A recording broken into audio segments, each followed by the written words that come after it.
hell is the organized chaos guy, and why has he hate boner for you? I don't know. I don't fucking know.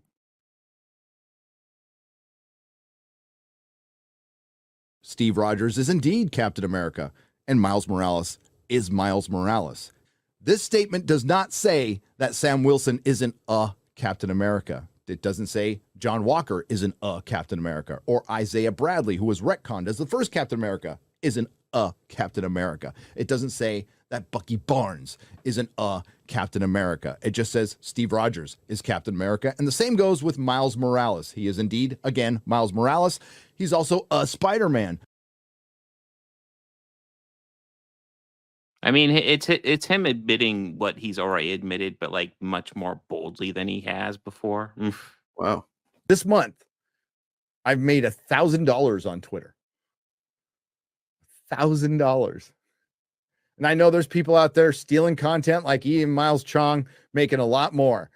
But I'm making $1,000 off of Miles Morales tweets.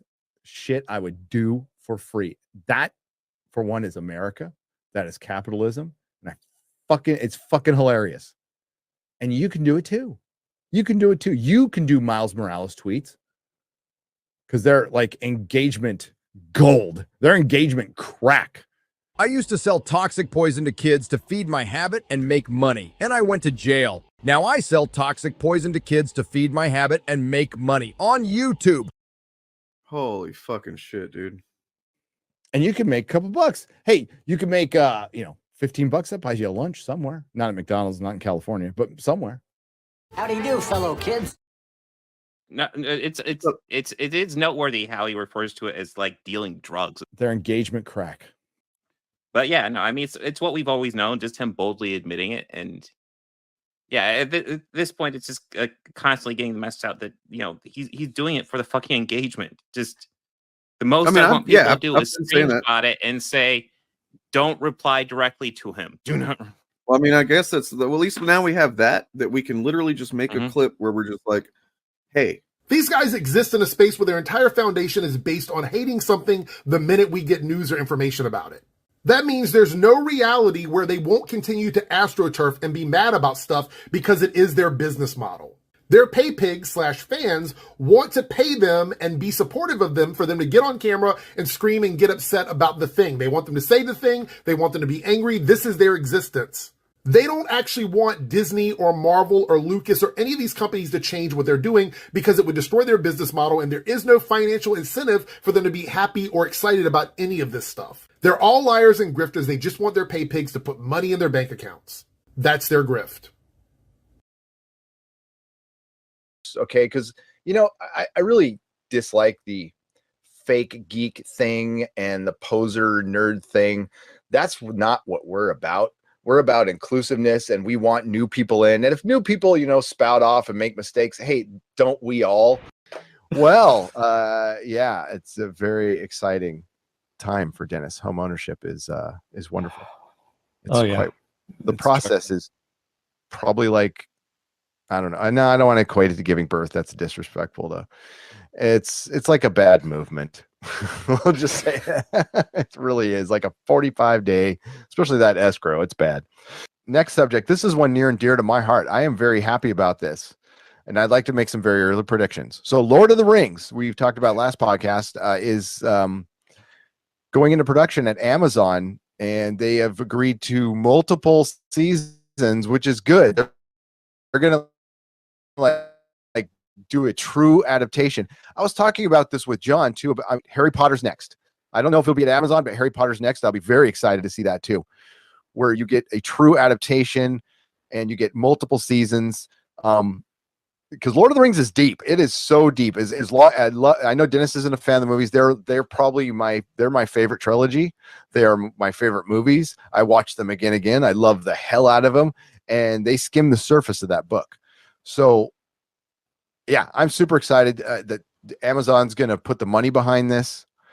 But but I'm going to call this right now on the podcast. Legolas will be a girl. I'm joking, but I'm not. And okay. And again, I don't have a problem with this. I'm just going to want to be the one to call it first. Okay. So Legolas will be a girl. and Boromir will be gay. I was going to say it was Gimli will be gay, but it's going to be Boromir. Boromir will I be think it's gay. gonna be Samwise. Samwise. No, I was thinking they would make Is it two on Frodo the a girl nose? too. I think Hello, everybody, and welcome to this pre-FAP. We're just lubing up right now. The start time is officially 5 o'clock. I'm trying out something different. Today, I'm going to do it, just like publicly before the stream. What I'm thinking of doing is that, on Sundays, probably on Fridays as well, maybe on Wednesdays. I don't know. We'll see how it goes. But like doing like a Patreon, channel members exclusive kind of like pre-show, like where we'll just kind of like look at some stuff, chat, see what's going on. You know what I mean? And then we'd officially start the show. And then the way, to become part of that is to follow me on Patreon. You can follow me for free. And, there's a chance I might just go ahead and let everybody who's following me for free join those shows as well, at least starting out. As for example, right now, there is a video that is on Patreon that is free to anybody. It's not on YouTube, but you can go watch it on Patreon. And it is, it's a little bit of the celebration stream from 7,000 subscribers the other day. By the way, thank you for that. And yeah, so got a couple more clips I'm going to show here as Morgan and I are, kind of getting lubed up for the FAP. And this is going to be, it's going to be a greasy one because we're dealing with, the old, the Gipper. And yeah, it's a whole thing. But we'll be back pretty shortly. I mean, we'll be live pretty shortly. We're going to be here showing you good shit, just like good ass content up until the official start time. And we love you. Looking forward to fapping with you in about what time is it? Yeah, about 15 minutes or so. Now back to this. Fucking 7,000 subscribers, man. That's crazy. That is absolutely bonkers. It is legit bonkers. Yeah, pillar of garbage, man. Fucking look out, dude. That's all I'm gonna say. Look. Thank you. Thank you. Oh, we love you, 7,000. That's sweet. That's awesome. Thank you. Thank you. Yeah, I'm coming for you, motherfucker. Yeah, he doesn't even know. Doesn't even know what's about to happen to him. I mean, I think he does actually because he made an image in response to it whenever I pointed it out to him earlier. It's on, it's on. Let me show you this thing he made. He must have made this out of being really nervous. Like he's kind of scared, I think. So he made this to kind of filter some of his anxiety, I suppose, of like, oh man, I just when I hit 100,000, I'm on top of the game of this anti-grift that we do. He wants to be the number one anti-grifter, because that's what he is. So he made this thing, and look, man, I get it. I'd be scared too. Okay, 1 second. Here we go. Wow. I'd be scared too, for real. Pillar of garbage is right, because garbage is right. Garbage. He's a bunch of garbage. That's why I'm, in case you didn't notice, I am a pillar of substance that people want. People don't want garbage. I don't know if he knows that. I don't know if we're over there where he's from, like they just love garbage or something. But like, they don't. Pillar. Like you should have named yourself something. Pillar of something that like a substance that people want instead of what they literally throw away, man. No, I do. I'm going to do some sincerity right now. And that sincerity is this. Thank you for, anybody that's subscribed and watched and commented and liked and, even, and especially my anti-fans, the folks who they hate watch and they downvote and they leave shitty comments and stuff like that. That's all genuinely appreciated.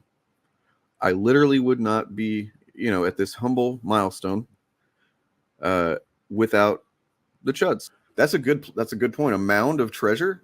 Like, I mean, that's a good point too, because a pillar is made out of garbage. Like, we don't even know what kind of garbage this is. It could be all kinds of various stuff that's like not really well, packed. And it could just, it's a fucking Jenga tower waiting to happen, man. But a mound of treasure, it's got a strong base.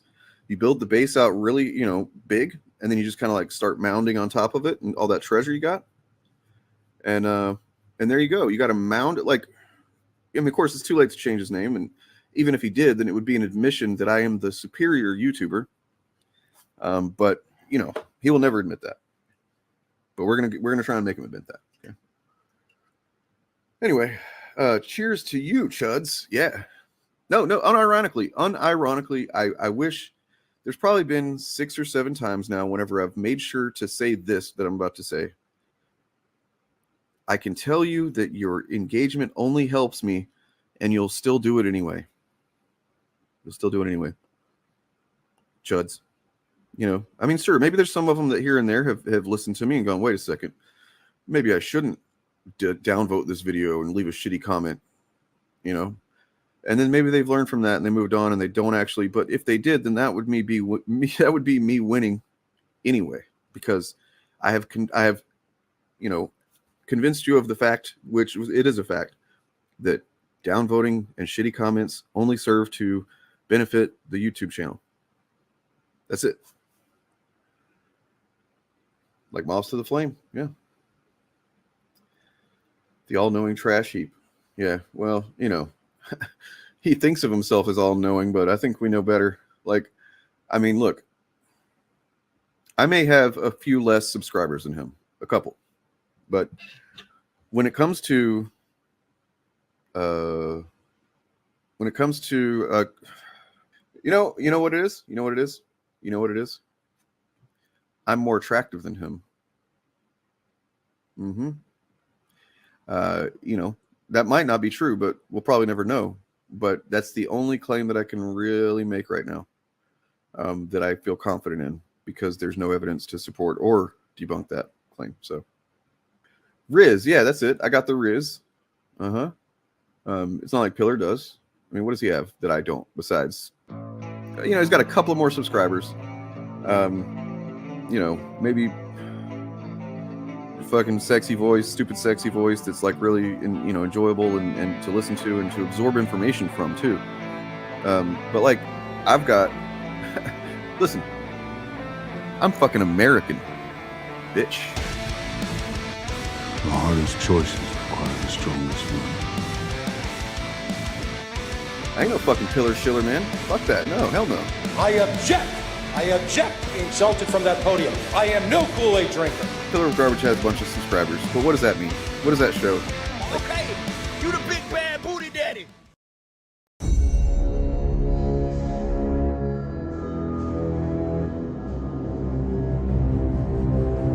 Did you guys know that fucking Bob's voice sucks? Did you know that? Bob has a bad voice, guys. Yeah. And, okay. It's really bad, except it's not really anymore because it was bad before because he had a shitty microphone, but he's got a better microphone now. And this new microphone, he did a really good job, like picking it out. And it actually does a great job of like pulling the, the bass tones out of his voice, which do exist. He's got bass tone in his voice. And, it's kind of like, just kind of sands down that the abrasive nature that his other mic was getting from his voice before. You know what I mean? So yeah, wait, I'm supposed to be doing a villain thing right now, so I shouldn't have done that. All right, try again.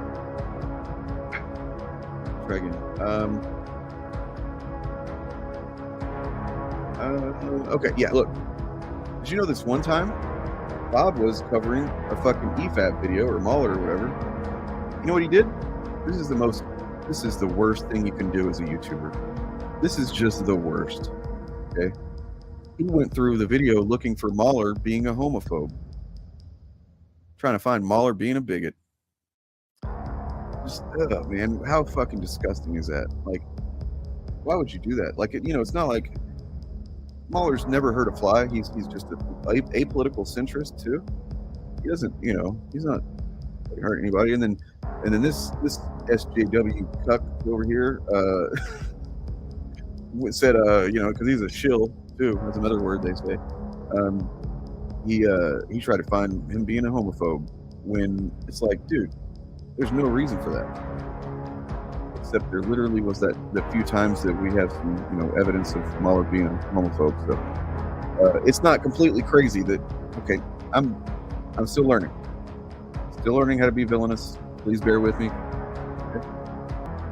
Yeah, bad faith too. That's what you are. You're the worst. You're the worst.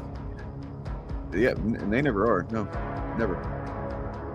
I went to a fucking party the other day because the chuds heard that I was going to be doing some villainous shit, right? I went to a party I was invited to. It's like all the chuds were there and stuff. It's like the worst people, like far right people and stuff like that. But then, you know who I fucking saw there? I saw fucking Mahler, and I was like, hey, what's Mahler doing here?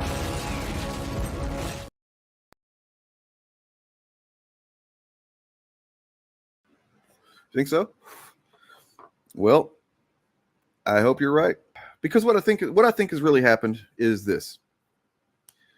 And this is a theory I've been kind of thinking about lately. I haven't really written anything about it. I haven't even said it out loud, so it's only existed in my head so far. But you know what? I'll give it to you here, and we'll see if it comes out like shit. There are people who are fans, like genuine fans of this stuff, that coalesced into the fandom menace and Comicsgate and stuff like that. That they were legit fans, and they legit felt the some kind of alienation from the content, or whatever, and then they bought into some of the the grifter takes and the political machinations that were happening. They bought into it, and then over time, I think a lot of them started peeling off, because I've heard from a lot of them. And by the way, if that's somebody that you're one of those, then feel free to email me, tell me your story. I won't say who you are, your name, or anything identifying information about you, unless you tell me that it's okay or that you want me to. Other than that, I might use it as like a, hey, here's somebody that told me their story or whatever. Nonetheless, I think that what's really become like the factions have congealed, right?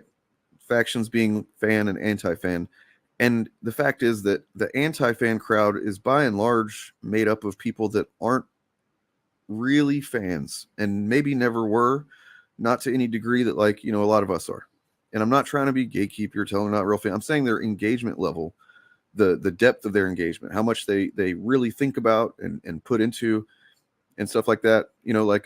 Adam from Your Movie Sucks said once that Critical Drinkers fans, like the people that Critical Drinker appeals to, those 2 million plus subscribers he's got, they're not movie fans in the same way that like me and you probably are, and stuff like that, where we care about the production of films, we care about the history of film, and we follow stuff, and we care about even the craft of film and screenwriting and things like that. They are casual movie watchers who, look, I'm not trying to throw any women under the bus or anything, but look, my dating experience has been pretty exclusive to women. I've dated a few women in the past who, like, on their dating profile, it would be like, I'm a film fan, and then it's like, they're not in the, maybe that's a unreasonable, threshold to hold, but or bar to hold, but they really were just people who like watching movies sometimes. And that's fine. That's okay. There's nothing wrong with that. There's nothing wrong with being that kind of, movie enjoyer. But I do think there is a distinction between that and, and the level of engagement that I do, and then other fans and stuff do. A lot of you. And the same goes for comics. Not to say one is better than the other. I'm not saying that. I am genuinely not saying that, because sometimes I wish I could engage with this stuff much less. I wish I could turn it off of my brain more often. I wish that I didn't care so much that I'm compelled to do this content. Sometimes I wish I could just be like a casual, like, oh, this movie's coming out. I didn't even know this movie was coming out. And then I watch it knowing nothing about it. And I'm like, that was fucking good. Because as it is, a lot of the movies that I know that come out that I enjoy, I usually know ahead of time some stuff about them. And so there's no surprises. Very, very few surprises. Anyway, kind of rambling. Point being that the two kind of factions of fandom and anti-fandom now that exist are by and large, they've set. The mold has been set almost. There's still some people here and there that are going to flake off one side or the other and whatever, but for the most part, that's what it is, and that's what I think. Yeah, no kidding. If they could be honest with themselves, right? I don't think they're being dishonest, and just like to other people, and that's it. Yeah, there you go. I mean, how many of these people genuinely were Doctor Who fans before? I mean, you think about Star Trek and Marvel stuff and like X-Men, for example, and this is why X-Men, their shit with X-Men has failed so dramatically. But like people that are fans to the same degree that like, you and many of you and me and, guys in the Initiative and Pillar of fucking garbage, like people who are engaged in that, in the level that we do, we aren't going to be fooled by somebody telling us that Doctor Who is now gone woke and that somehow is like against the fucking historical themes of the show or something like that. I mean, I'm not even a Doctor Who fan and I know that's stupid. Same thing with Star Wars, anybody that can like on a most basic level analyze media, like super entry level media analysis, as in like Star Wars, the rebellion are the good guys because the Empire are bad guys and they look like Nazis. Clearly they're fascists. That's the Empire. They're the bad guys, right? Like, but then you got people that are able to somehow convince other people that that's not the case, or that they're not, representative of far right totalitarianism, and I don't know. It's absurd.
I'm a mutant.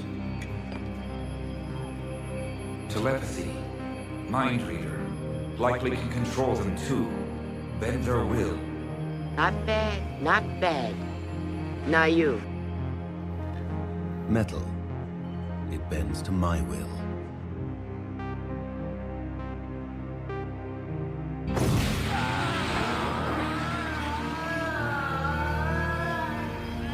What's wrong with me? Why can't I feel? No.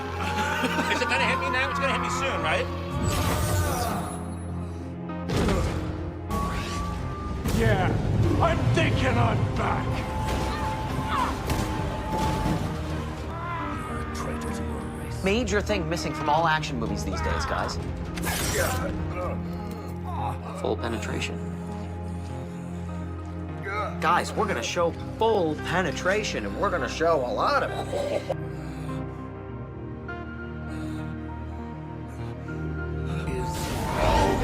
Anakin! I have the high ground! No! Magnus! For the love of God, don't do this! What the hell happened here? I'm fine! I'm perfectly fucking fine!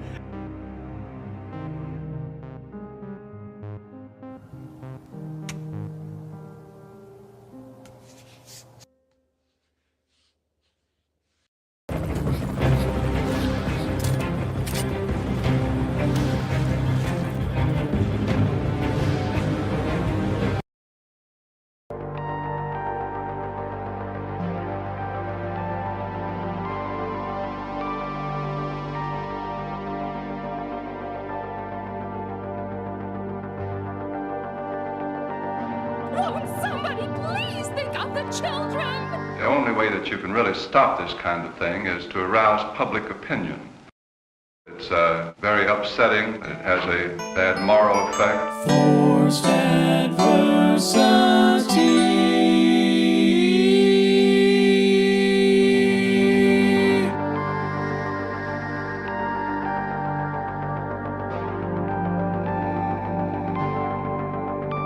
Ask yourself, what's more terrifying, fear or the frightened?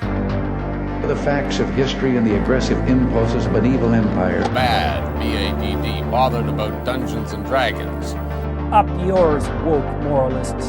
Socialism has spread the shadow of human regimentation over most of the nations of the earth. And they're pushing identity politics with this. They 100% are. How do you think homosexuals reveal themselves? And the shadow is encroaching upon our own liberty. I think there ought to be a law against them. Tonight I'm going to show you why. Welcome to the FAP. Nancy used to do that for me. Handsy Nancy, I called her.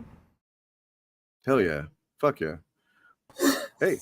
Damn it! Killing it! Oh my god! That was just for you, really. I was like, oh, thank you so much. I was like, I just want to hear Morgan react to this. Oh, it's beautiful. If anybody missed it, it's this. Let me play it one more time. Play it one more time. There we go. Okay. Be a law against them. Tonight I'm going to show you why. Welcome to the FAP. Nancy used to do that for me. Handsy Nancy, I called her. Yeah, Handsy Nancy. I fucking love it. How's it going, Bob? Oh. Right, we've got one Bob here, old Bob. We've got the old Bob. What about the chaotic Bob? I have not seen chaotic Bob. I think he's too afraid in the presence of old Bob. The guy's making a very what? Who are we talking about? I'm not sure. Was there? I didn't catch it. If there's, was there somebody in the thing? In the All right, well, okay. Anyway, right. Yeah, we can't spend the whole time on that. There are no other Bobs. I am victorious. Okay. All cool. right. Well, congratulations. You are champion Bob for now. Look, just whenever he got a new microphone and his voice doesn't sound like shit too, you're gonna take him off the board like that. Okay. Damn. Though I still have not heard the Bob rap battle to determine who the true Bob is. Me either. I mean, and look, we know how it's going to go out. Like, how there's going to be the details, or we'll get to the details as it happens. But eventually, somebody's going to call somebody else a pedophile, and it's over. It's over. That's just the way that arguments go these days. No, I don't want to downplay anything about Drake's anything that's being said about Drake, because the fact is, here's a fact: Drake was texting with Millie Bobby Brown when she was 14 years old, like on a regular basis. Wow.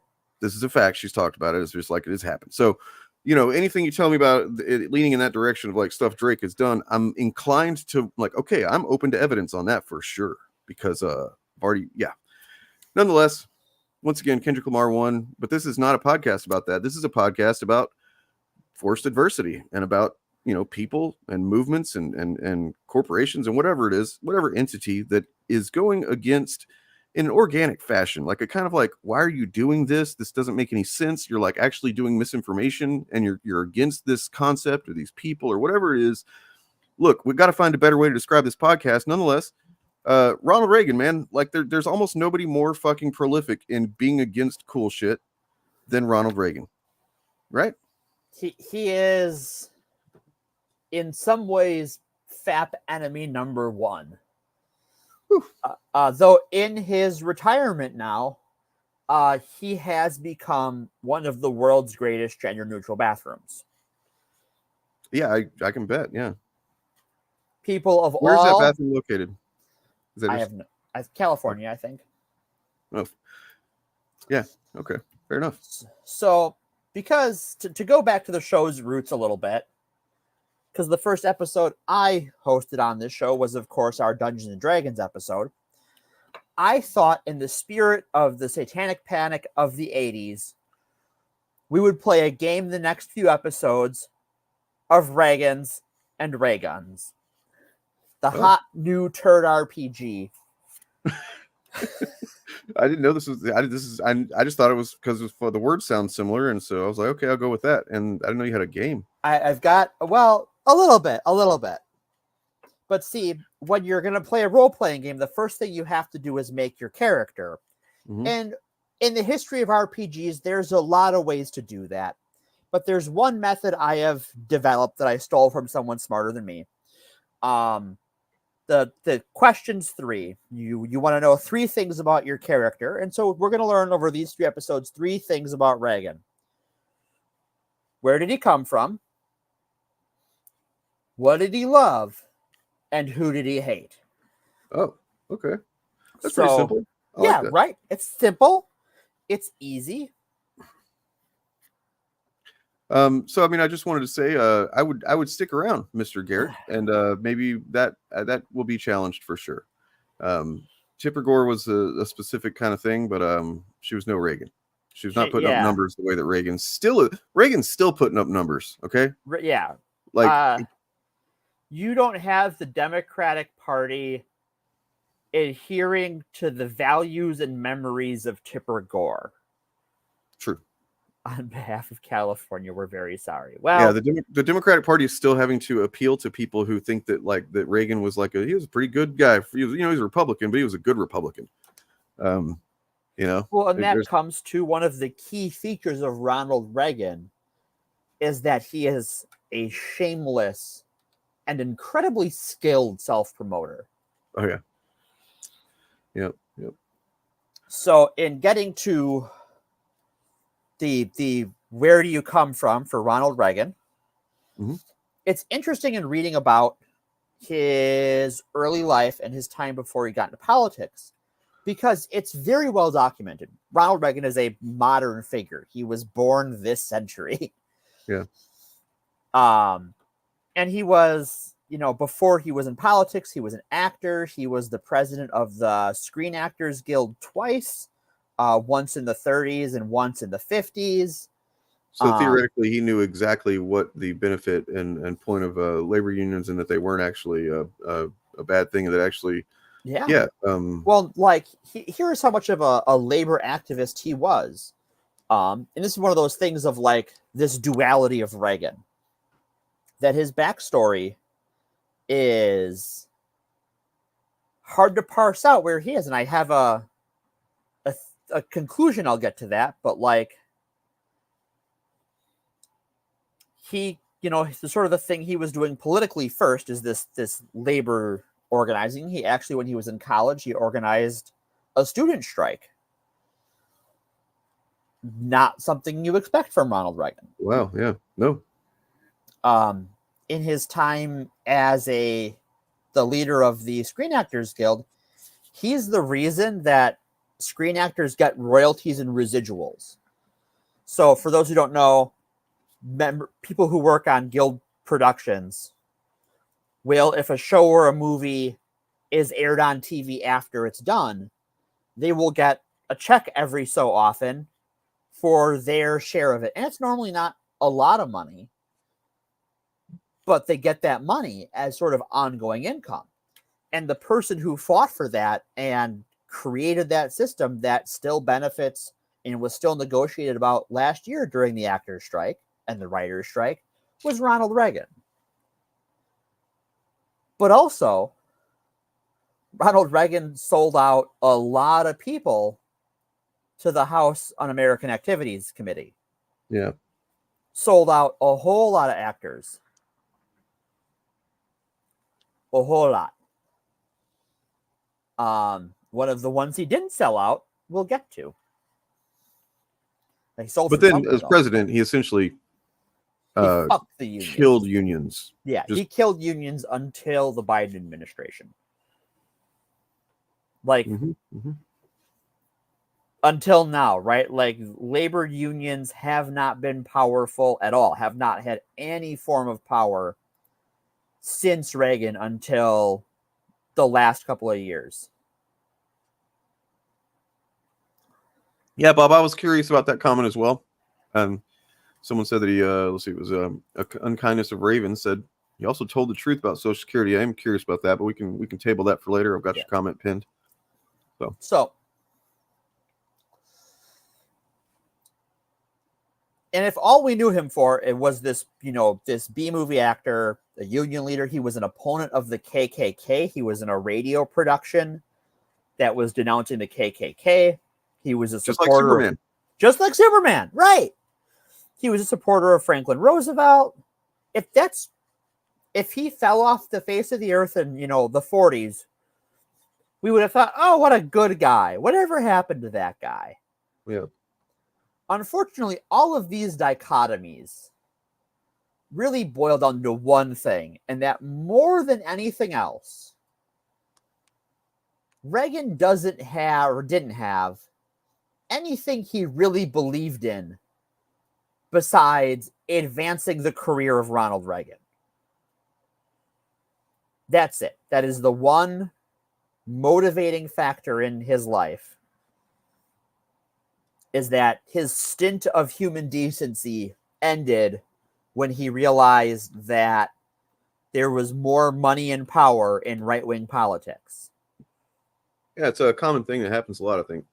Yeah, I think so too, that people who want to be successful and want to be seen as successful know that trying to be a good person means real work, and trying to be a scumbag for the right people's benefit pays really well. Yeah. And he got on that hard and got his start with a company called General Electric doing that. Little company. Heard of them.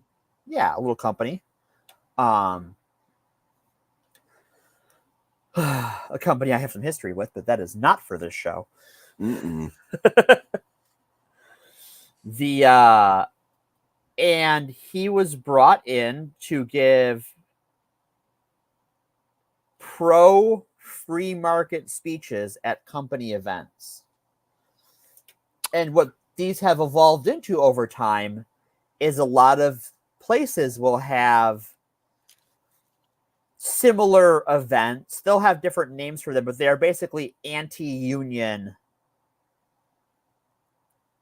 propaganda. And he got his General Electric hired him to do these speeches in the 50s. And he got his real big shining star moment backing friend of the show, Barry Goldwater, from we discussed him a few episodes ago. He gave a speech at Barry Goldwater's inauguration convention when he was when he was nominated. I'm sorry, that is the word. My brain died. When Barry Goldwater was nominated to be the Republican candidate for president in 1964, Reagan gave a big stirring speech about how Medicare was going to ruin the country. And that's Ronald Reagan. He goes from what year was that? 1964. Wow. 1964. And I just want to check something because I didn't put it in my notes, and I think it is. So this is when Medicare was. When was it passed?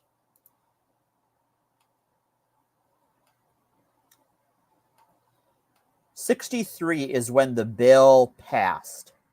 And this bill went 68-20 in the Senate. So this bill passed by a margin we couldn't dream of in 2024.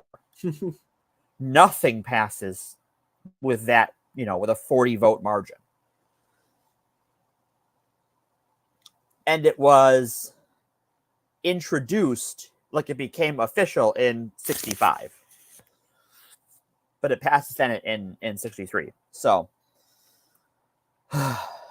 yeah. And we think about what Medicare means for people today, that not only just retirees can get, health care at a reasonable rate, people who are on disability can get Medicare coverage as well. And so there's a lot of people who this plan benefits, and as far back as the 60s, Reagan was an opponent of Medicare because it made people dependent on government. And this is the thing he is going to sell to the Republican Party in a way that hadn't been done before. Because with sort of these older, these like Eisenhower type Republicans, the idea of like fiscal responsibility was not spend nothing or tax nothing. It was like, well, we're going to spend the money we have on very specific, concrete, understandable things like infrastructure. Big deal, right? Yeah, I mean, it was certainly more fiscally conservative than the Democrats were at the time, because they were more market interventionist and more about sort of individual level social safety nets, as well as infrastructure. But Reagan's whole, the product he was selling was that your tax dollars, government shouldn't be spending your money at all, period. And how he was going to enact that as policy was through tax cuts. And so, as part of his where did he come from on his road to the presidency, with the end of his stint of human decency, he found his way to be the governor of California. And even then, he's still, you wouldn't recognize him as a modern 2024 Republican.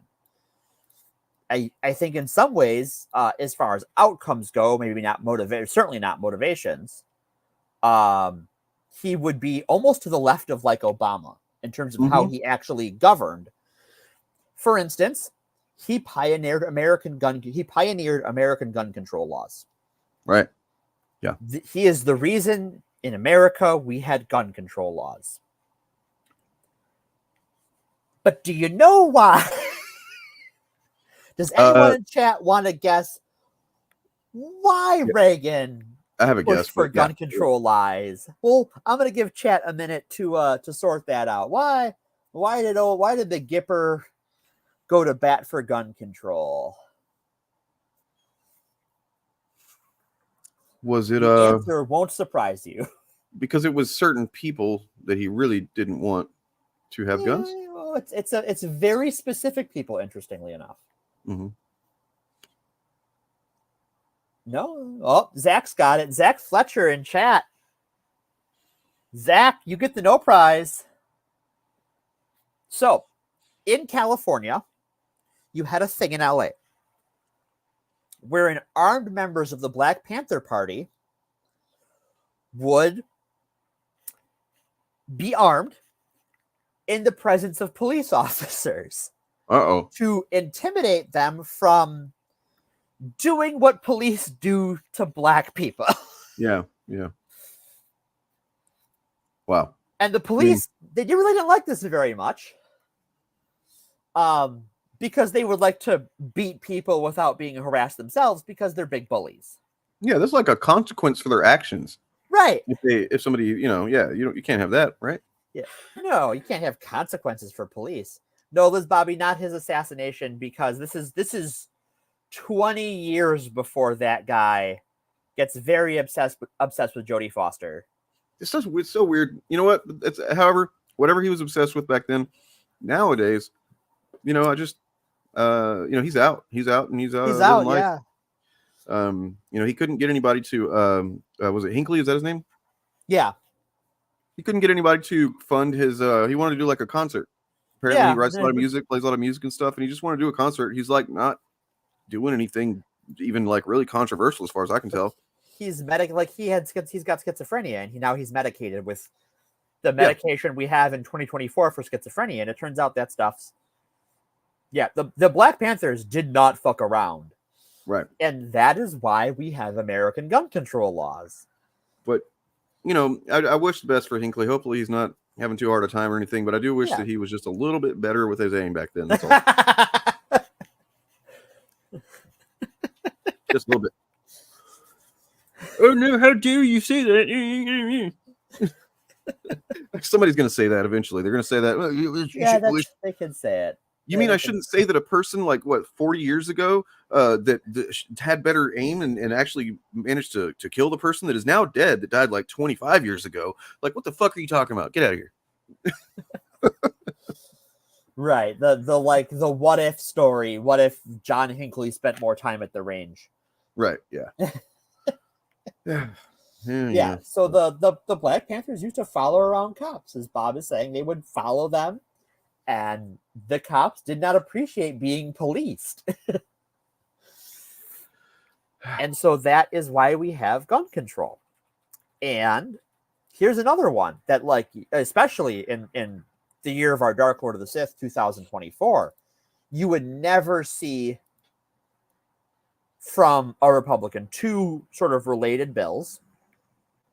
One, he legalized no-fault divorce. Whoa.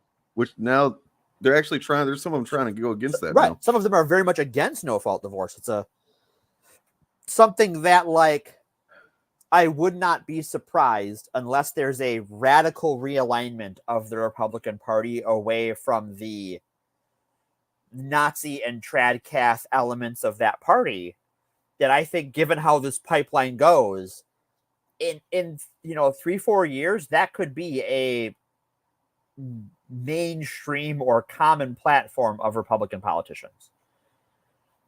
Given how things like a lot of the topics we talked about on the show, as far as these moral panics and stuff, they start with your online forums and your YouTubers who can no longer be on YouTube that are on Rumble or whatever it is, your Steven Crowder types. It starts there and then works its way to your Daily Wires, where it's kind of at right now. And then from there, it'll go on to TV.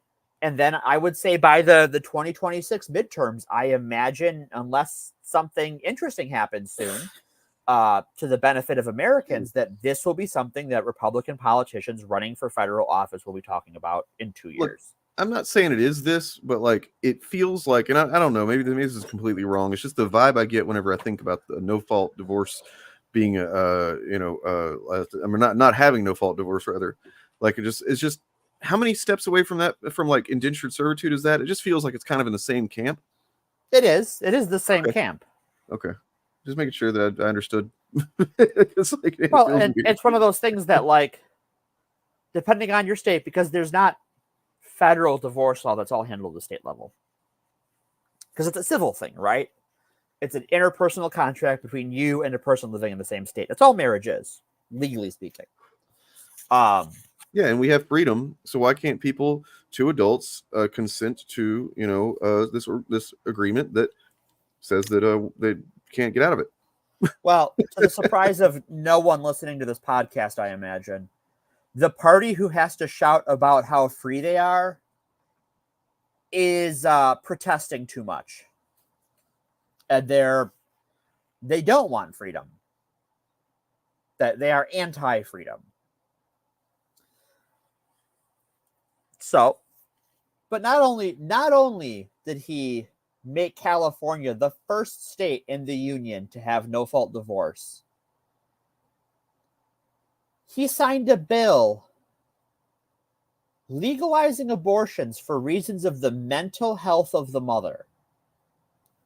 Whoa. Not just the physical health, the mental health of the mother. Whoa. You cannot find a Republican running for state or federal office in this country today that would even endorse that sort of legislation. Well, asterisk on the fact that Trump used to be pretty openly, pro-choice. Yeah, he did. He was pro-choice, pro-divorce, big fan of divorce. But today, they're so deranged they've rewritten his history in their minds. So it's like, he was never pro that. Yeah. And I imagine that, like, I don't think he would come out and say it because, like, you know, when we talked about Nixon, we said, you know, Nixon walked so Trump could perp walk. And actually have a thing about that I could read from if whenever you want to take a break at any point. So sure. I will give you a minute for that in a minute. I want to finish this thought. Yeah. But like, Reagan acted so Trump could play pretend. That's fucking good. Yeah, I mean that is good. Yes, that is a different two different things, and it is notable that one of right. Isn't it pretty good? Yeah, I thought because Reagan was convincing. Reagan was very convincing. You know, he's more like Reagan was like the Daniel Day-Lewis of fucking fake political views. Right. Reagan was everything Trump's supporters and the media pretends Trump is. Because Trump just has to say it and people will buy it because they wanted to buy that thing. Mm-hmm. He's not selling anybody. Those people already bought it and he's the new spokesperson. So you may do your thing. Okay. Well, let me actually I forgot that I had restarted my computer and the tab was closed and now I have to find the damn thing again. All so right, give me a second. You find the damn thing again. I will keep going. So we are talking about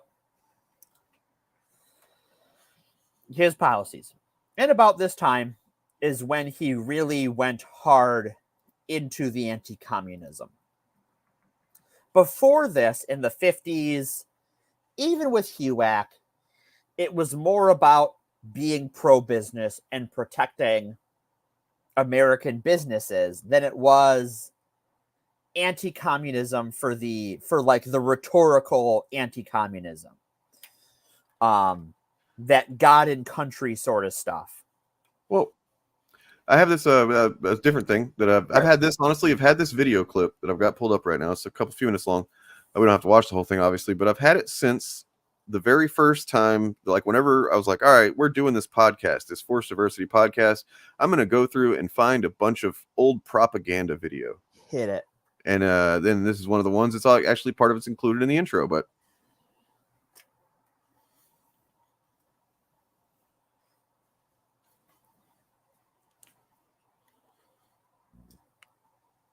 Association of Evangelicals community from coast to coast in our great land deeply appreciates and values his love for the truth of the Bible and his commitment to its is one of the things we're going to talk about, like his the whole evangelical thing. Oh yeah, we're going to get there. Great moral values. Ladies and gentlemen, the President of the United States, Ronald Reagan.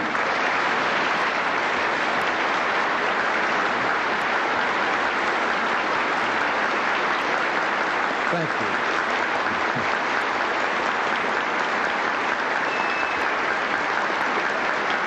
Now, how deep into the Alzheimer's was he at this point? I'm sorry. I was trying to find like any evidence that he was like actually experiencing some stuff while he was still in office, because he wasn't diagnosed until like 6 years after he was out of office. Right. They let that cook for a while. But on the anniversary of his 100th birthday, two books were released by two of his children. Mm-hmm. One of them being the one that he adopted with his first wife, and then this another one being by his biological son with Nancy, Ronald Jr. I think, whatever.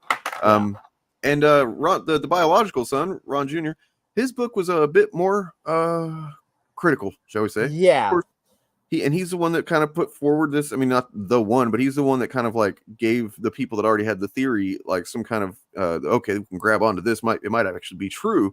Mm-hmm. That because he was saying that his dad was experiencing some shit, pretty early on, like into his first term as president, and that is terrifying to think about. Yeah.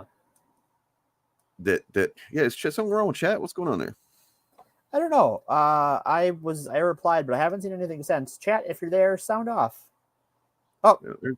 Raven can see me, so that's good. It says there are at least 19 people watching. Well, yeah, 21 total on both channels. And yeah, so I mean, it just, it's always interesting to watch old speeches of his and stuff where you're just like, can you see it? You know what I mean? Because Can you see the little glimmer of I have no idea what's going on right now kind of thing? Thank you very much. A number of years ago, I heard a young father, a very prominent young man in the entertainment world, addressing a tremendous gathering in California. It was during the time of the Cold War, and communism and our own way of life were very much in people's minds, and he was speaking to that subject. And suddenly, though, I heard him saying, "I love my little girls more than anything," and I said to myself, "Oh no, don't say that." But I had underestimated him. He went on, "I would rather see my little girls die now, still believing in God, than have them grow up under communism and one day die no longer." Jesus fucking Christ, man. Who the fuck said that? I don't know, but like he's repeating it as if it's a good thing. Holy shit. Yeah. Believing in God. What kind of fucked up sociopath do you have to be to repeat that?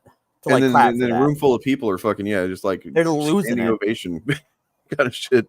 Maybe we'll come back to that. It's a 4.5 minute clip. Maybe we'll just kind of check in on Ronnie and see how he's doing here and there on that speech, because it is a pretty infamous speech, and it if nothing else, it did become, it named the Rage Against the Machine's second album. So there you go.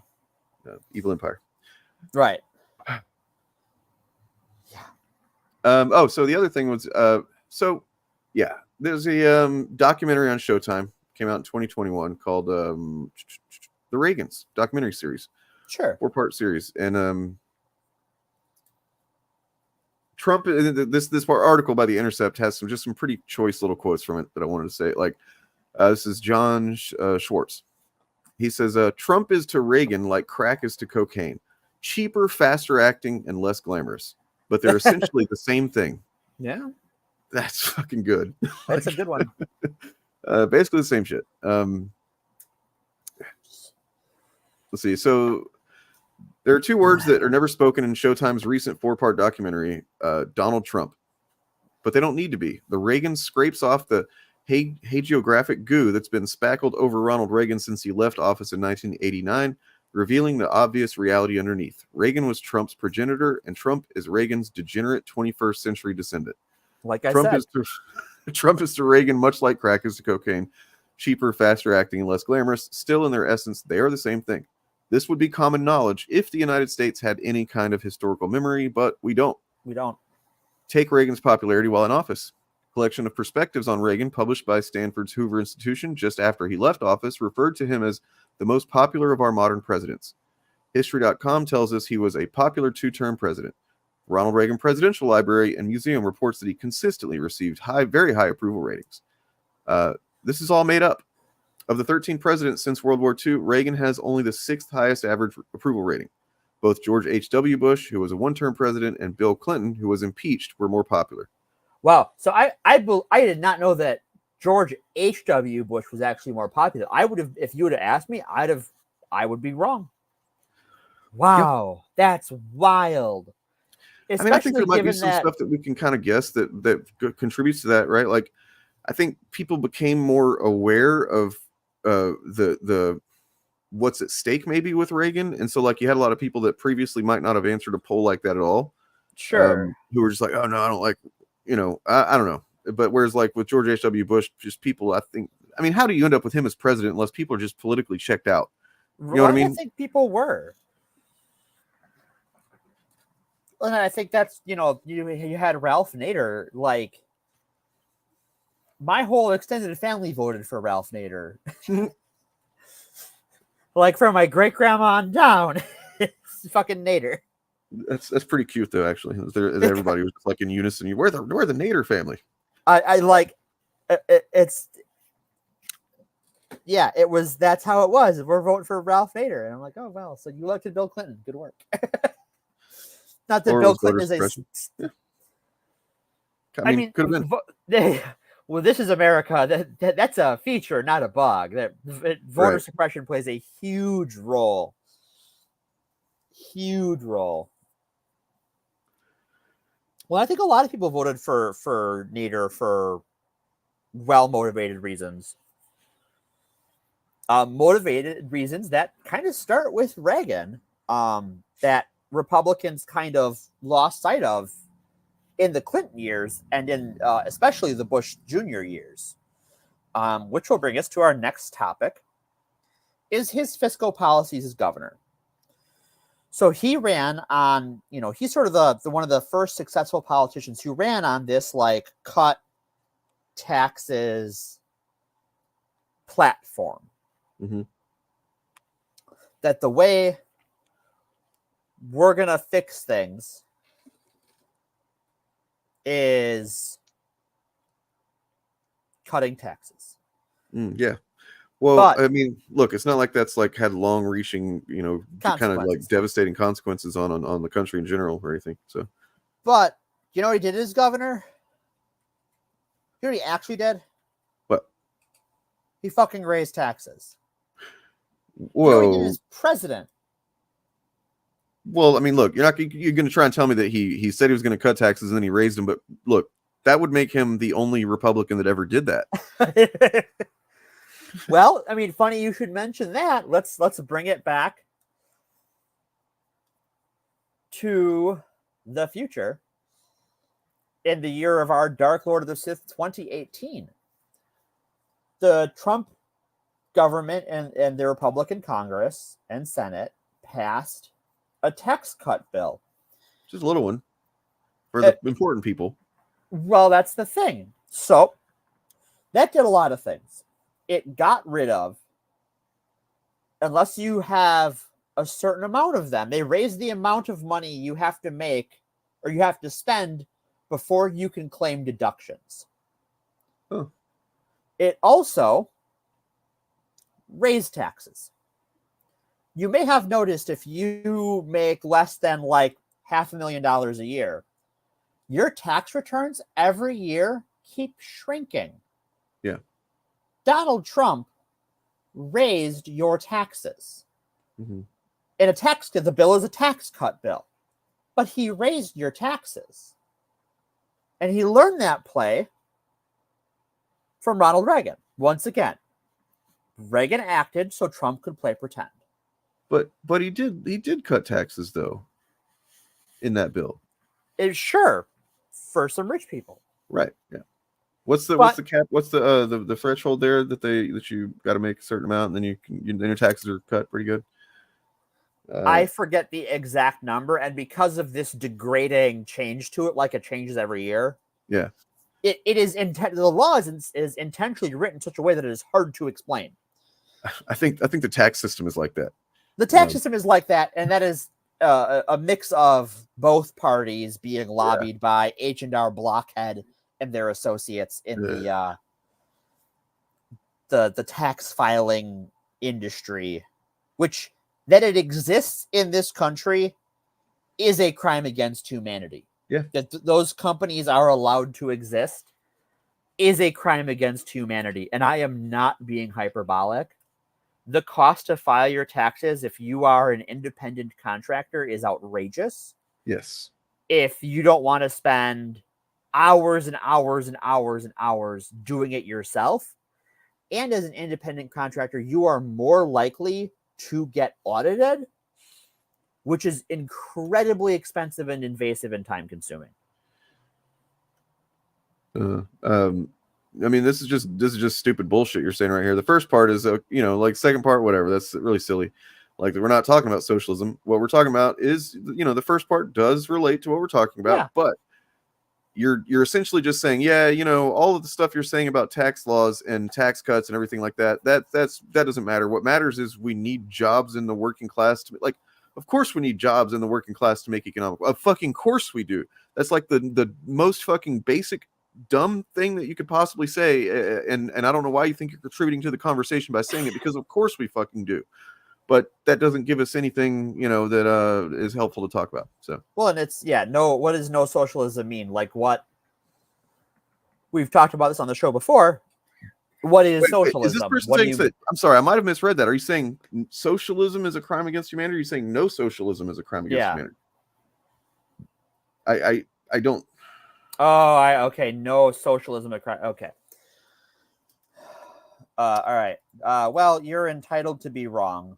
But explain the fact that every single president since I think Reagan has literally raised taxes. Yeah. And also they have Reagan himself, and then pretty much every president after that have fucking devalued the power of labor unions, which directly represent the working class and workers. Can you explain any of that, or are you just gonna? All right. We're just gonna say Radioactive. commie BS is crime. You are off topic. You are getting a trip. You are getting a. But I do want to highlight this kind of comment, because like this is exactly how they've done that. This is exactly how Reagan and the right has done it, is by filling conservative brains with this type of fucking this meaningless drivel that like, I'm not a fucking communist. I don't fucking advocate for communism, but like this type of thing even being mentioned in the discussion we're having is insane. It's fucking stupid. We're not talking about communism. This isn't a show about communism. It's about the origin of Reagan's policies and his political ideology and his political methodology. But they've literally been cowed into thinking that the only way you can discuss this type of thing is let the I guess the Republican president do whatever he wants to do. Don't criticize it. And if you do, anything other than that is just socialism or communism. Right. So now that you've derailed us, enjoy your time out. We'll see. I think you gave us a good opportunity to point something out, actually. Yeah. So no, but we're not talking about communism today. Sure. That is next week's show. Uh-oh. We talk about how Ronald Reagan loves him some communism. Loves some big commie missile. Enjoy. Interesting take. Let's see where it goes with it next week. Yeah, I got some little teasing going on for you fine people. Because he had a communist bestie. Bet you didn't know that. That's a fun fact. All right. Maybe I did, but yeah, I don't know. So, well, it's like, the Nixon goes to China thing. A little bit like that. But we'll get there. We'll get there. Just a little tease. Just the tip. Okay. Just the missile tip. So, but he really has the... Oh, yeah, we don't need a permanent Red Scare in culture in the West because good job. Yeah. Yeah, we We kind of already have that in a way. We kind of already have that, and it doesn't help anything. It is permanently degenerative to our culture. And not just conservative degenerative. Like it is literally cultural rot to be in a constant state of Red Scare with a brief 10-year pause for some vigorously militant Islamophobia.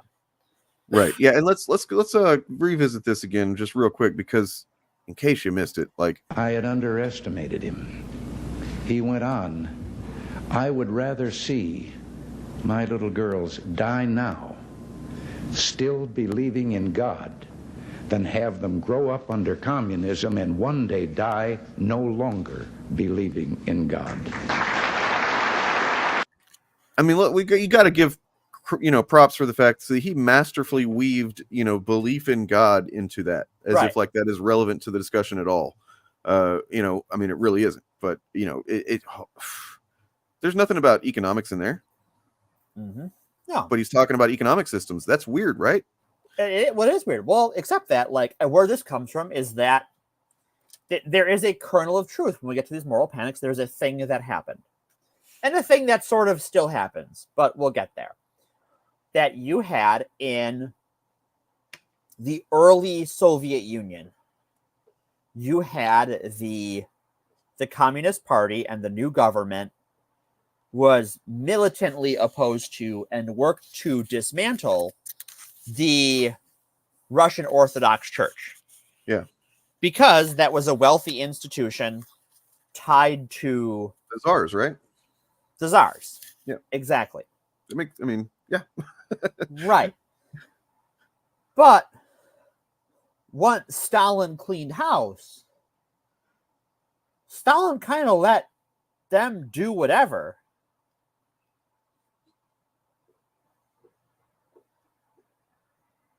Yep, here we go. More of this silliness. I'm just gonna throw that up in there, and then also just go ahead and bang, I'm gonna bang, throw bang. it up on the screen for posterity's purposes, and then I'm gonna. Now we're the normal folks. You can go live in your shadow Guys, realm. if you want to come in here and disagree with us, please have a fucking thing to say that's not just like nonsense. Like you're just throwing your feelings out at us. You're having a fucking meltdown, emotional fucking baby meltdown in chat. Yeah, go live in an island and just normal people. And you can have that meltdown in the shadow realm with the rest of you troglodytes. All right. That's enough of that. I won't respond to any more bullshit. I'll just ban them. But just ban them because I'm sure it's the same guy with a bot with just either that or just somebody. There's been a couple of people that recognize we're talking critically about Reagan and can't have that shit. Can't have that. No. Even though once again, your boy Reagan loved him some communist dick. I did rename the stream something kind of a little bit inflammatory, maybe.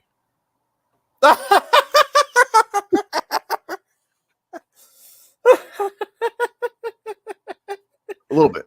That's a smidgen inflammatory, just a little bit. While we're not like in the middle of, I did want to say, because I've been failing to do this lately, and I apologize. Bob of the Old Ways, good friend of the channel, of the initiative, and in general, he's a good guy. The show, and he's making great content, and he's been winding up for the we just had the release of the trailer for season 2 of Rings of Power, which a little bit of a hot button topic on YouTube and whatnot. And we've got a hero has emerged from the ashes of the season 1 garbage content that was just pumped out. A hero's emerged, and he's ready to take it all on himself. And he's already put out a couple of videos on it. Damn, I've checked that out. Let me what's that? What's the Bob of the Old Ways? Bob of the Oldie Ways, yeah, with an E. With an E. The E is important. That's how you know it's official. Look, he's got his pronouns here, so you know what that means. It means he's a man. He identifies as a man. Is what that right.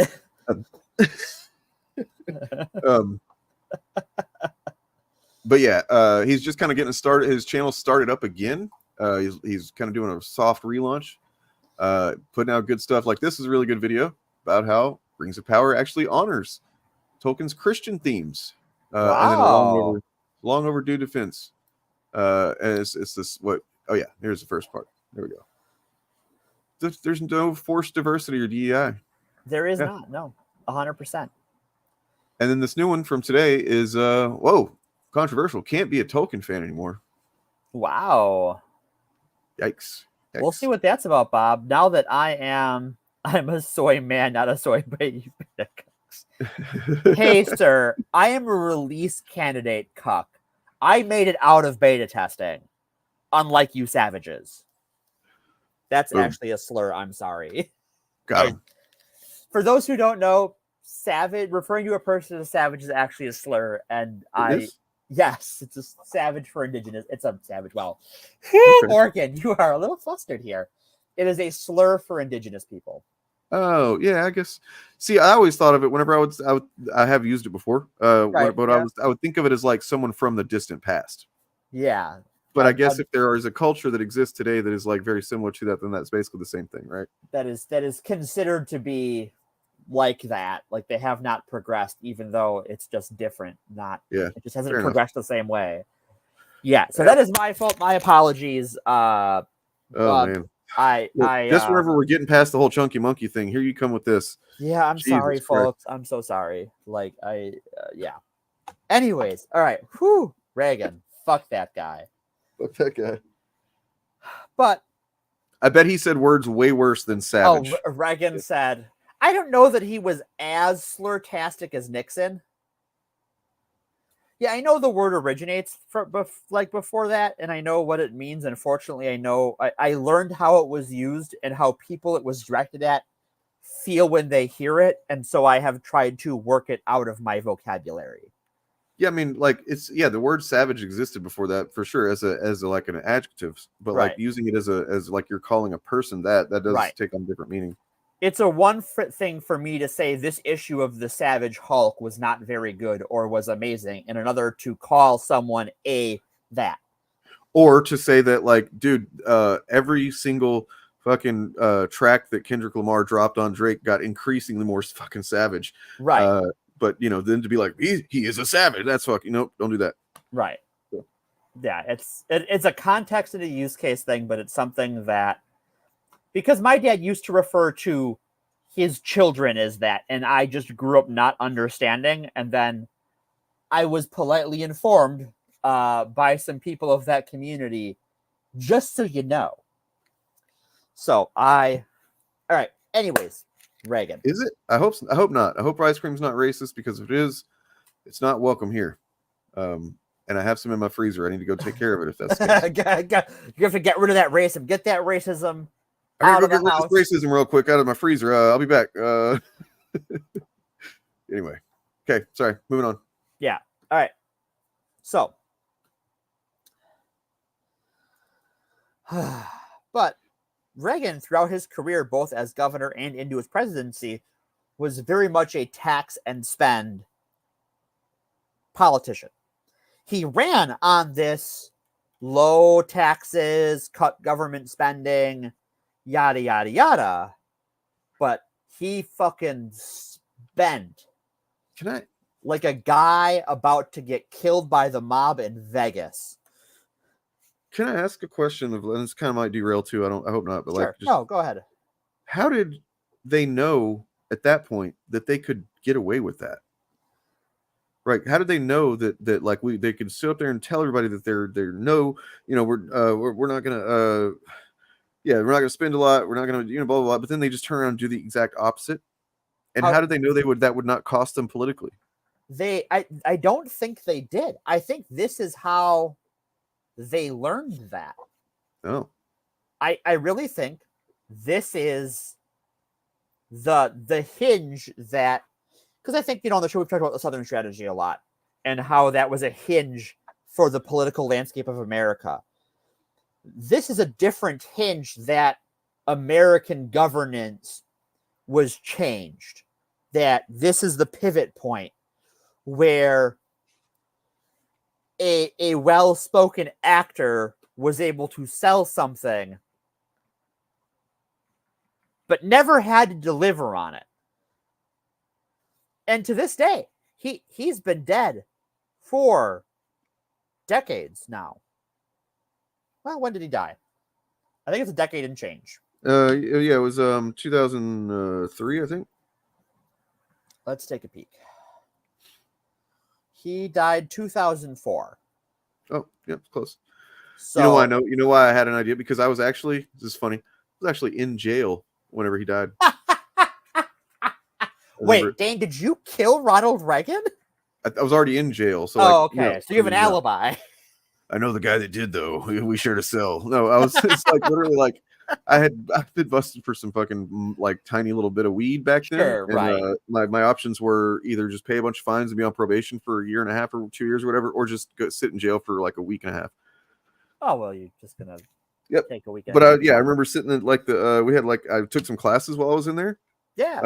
And I was sitting in the classroom one day and it was just like thing came on, Reagan's dead. Oh, okay, whatever. Sure, yeah. Okay. I'd have been in high school, yeah. So all right. So I'm old. Yeah, Rush Limbaugh held on well longer than he should have. Jesus now Christ, he too has joined Reagan in serving as a gender-neutral bathroom. True. As the proud American tradition, real Americans use gender-neutral bathrooms. I'm kind of interested in this point. I'm going to do some independent research on this because I'm curious. Like the era of this hinge that you're talking about, and as well as the hinge of the Southern strategy, I think those might be kind of tied in. Like I think there might have been some awareness that they could try this, right? Based on the fact that most of our voting constituents now, I mean, the people they're going to vote for us are they're in the South, a lot of them, and that's kind of, they probably knew that the education level was not really super great in certain areas. And so maybe they just kind of took a educated risk on this type of thing. Like that if they could just tell them we're going to do a certain thing and then do the other thing. Well, how are they going to know? They don't pay attention. They don't know how to understand things. They're idiots. I don't know. Yeah, like they are. It's just a guess, but yeah. So it's one of those things that, yeah, it's sort of, I think we saw it into like parts of the Nixon administration that there is an amount of Nixon got away with a lot before the bill came due. Yeah. And you have Reagan doing his shit in California kind of at the same time. And also, but like, I think what really the thing that ties this all together, you have, like, if we look at them as a rope, right? You want to make a stronger cord, so you're going to tie some ropes together. You have this rope that is the Southern strategy. All right, we're going to use that to tie our platform together. Okay. We have this idea that we're going to get charismatic speakers and passionate speakers to sell our platform that we don't actually have to commit to.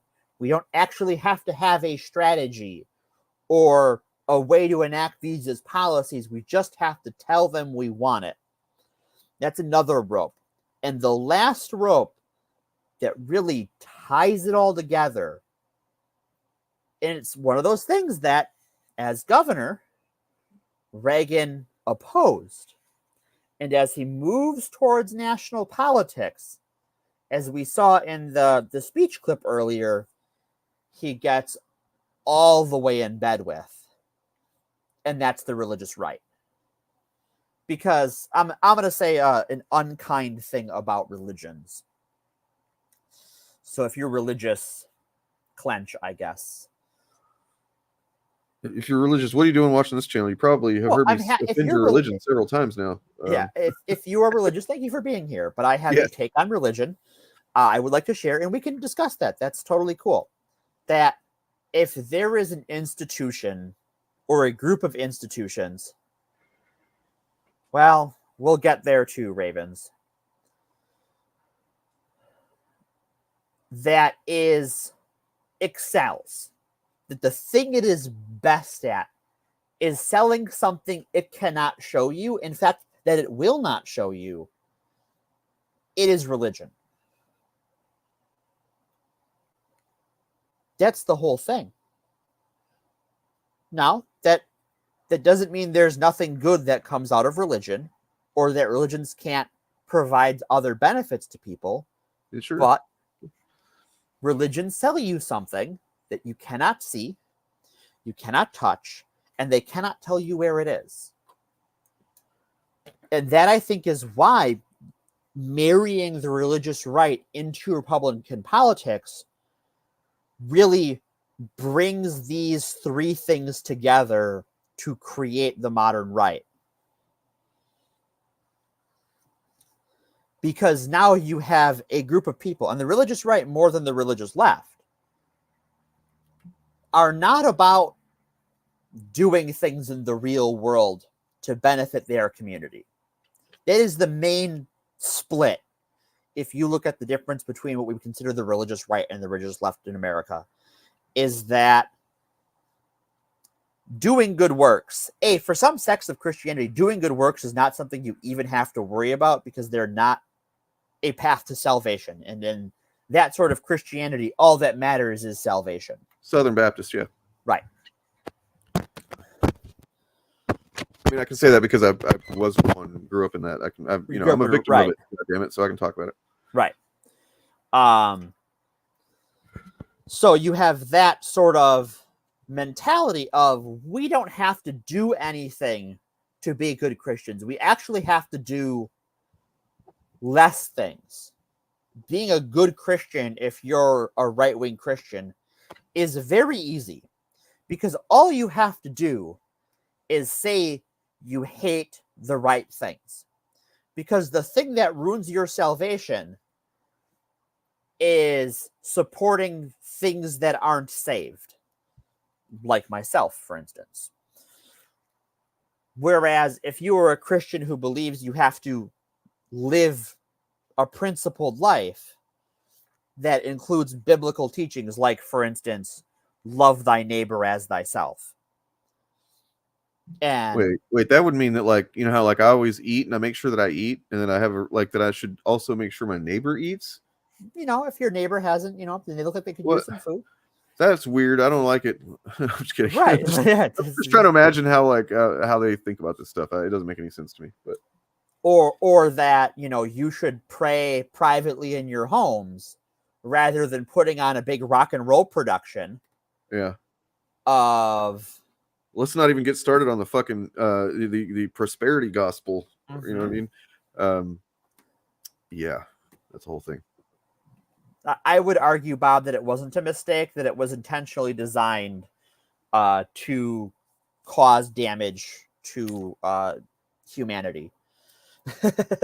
Bob knows a lot about religion. He does. You know, so maybe we'll have him on sometime to talk about it. I would love to. I would love to be on a stream with Bob. That sounds wonderful. One of these Sundays, Bob, we got to get you on. So, because Ronald Reagan. Sorry, real quick. Reggie makes a good point here, too. It's like, yeah, the fact that, like, wokeness is just, it doesn't really mean anything, and they're selling you something. Yeah, like you're saying that they can't point to what it is, no matter how many times they try. Right. They can't define it. They don't have a shared definition. It's pretty vague. It's changed, and you know, and sometimes it's okay whenever they do it, kind of thing, right? Like, wow, that's interesting to think about, and that might be what I would suggest that we talk to Bob of the Old Ways about whenever we have him on. Is kind of, yeah, you know, formulate some kind of show about around that concept. Anyway, so yeah, it's. And I think, you know, to sort of tie back into how things develop over time and how it's easy to miss that, because as was mentioned in that article, we as Americans have no historical awareness whatsoever. Yeah. We're terrible at it. I am bad at it. And well, right. and speaking to that, actually. Well, wait, hold on. Are you a J-dub or are you Jewish? Because then the Sabbath is yesterday. So it's fine. Yeah, Sabbath's different days. Right. We have not, you know, we have a few different flavors of religions that have Sabbaths, but they are on different days. Look, we just, like around here, we don't work whenever Black Sabbath is in town. Because you're going to see Black Sabbath. That's really it. But I don't think they're touring anymore, so fuck. I don't think so either. Yeah, the lack of historical awareness is actually, that is really kind of the defining thing about this. You guys noticed that I didn't get my video out Friday that I was I was trying very hard not to call you out on that. Of course I didn't. You know, it's just family stuff is coming up and everything, and it's sure, like it's fine. It's you'll see once the video's done or released rather. It's close to done. It's just that it's like a specific type of thing that it's every single day I've been unsure what the next step of this process of creating this thing is, because I know what I want the result to be, or the end generally to be, but I don't want to force it into that, you know.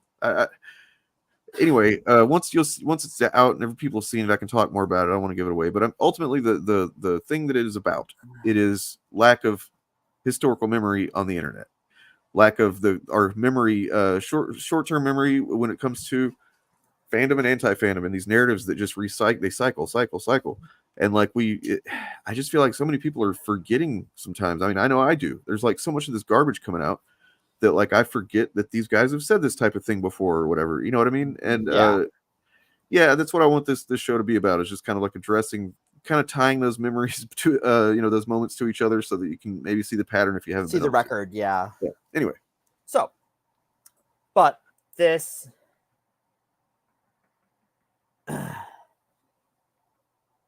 now I've completely lost my train of thought. We have gone on a magic carpet ride here. Let me go into my notes. All right, so perfect example. Let's talk about public safety and taxes and money, right? So he is this, like, he runs for governor on this cat. Okay, I'm sorry, I found my notes. All right, I found my place in my notes. All right, so back a few episodes ago, we talked about the moral panic around gays, with Anita Bryant and stuff in her movement. And Reagan opposed the religious right from pushing these anti-gay laws in cities and stuff. Reagan was against that as governor. But when it came time to run for president, he was very good at sort of seeing what groups could be brought on board into this big tent of nothingness. Because Reagan isn't, by the time he's running for president, he is not someone who stands for anything other than getting elected and having power. And he will do whatever he can to have that power. And that's kind of why, in my opinion, when we get to the airline controller strike in the 80s, why he dissolves the unions. He was always this, not always, but since the 60s, he was this pro-business, anti-organized labor candidate and politician. But that was a federal union. The air controllers union was a federal union. And so what did it do? What is the thing Reagan is concerned about? It makes him look bad. It makes him look bad. And that's why he was so heavy-handed. Because, yeah, he would sign whatever Republican anti-labor law was put on his desk. But dropping the hammer was because a union did something that hurt his chances of holding on to power. And that's what he cares about. And that's the same reason why, back when he was governor, he went against the religious right, was because they were making his governance look bad. But like, oh yeah, you, according to us, this organization and Anita Bryant's people, which was all AstroTurf, like we covered in that episode, they were making his administration look bad because he wasn't actively going after the queers. And he went, nah, get the fuck out. I'm going to obliterate you here because you are making me look bad. And that's what he cares about.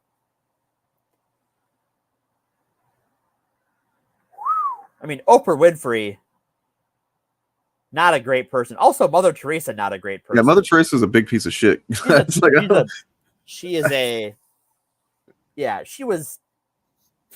good PR agent, you know. Like, I don't know what the deal was. Good PR agent. She is the saint of induced suffering. Yep. Like, hey, you're laying on your bed there suffering and stuff. Like, hey, I'm gonna help you out. Like maybe whenever you're like really almost dead, basically, and then I'm just gonna come in at the last minute and say, hey, you want to be you accept Jesus? Cool. Bam. Yeah.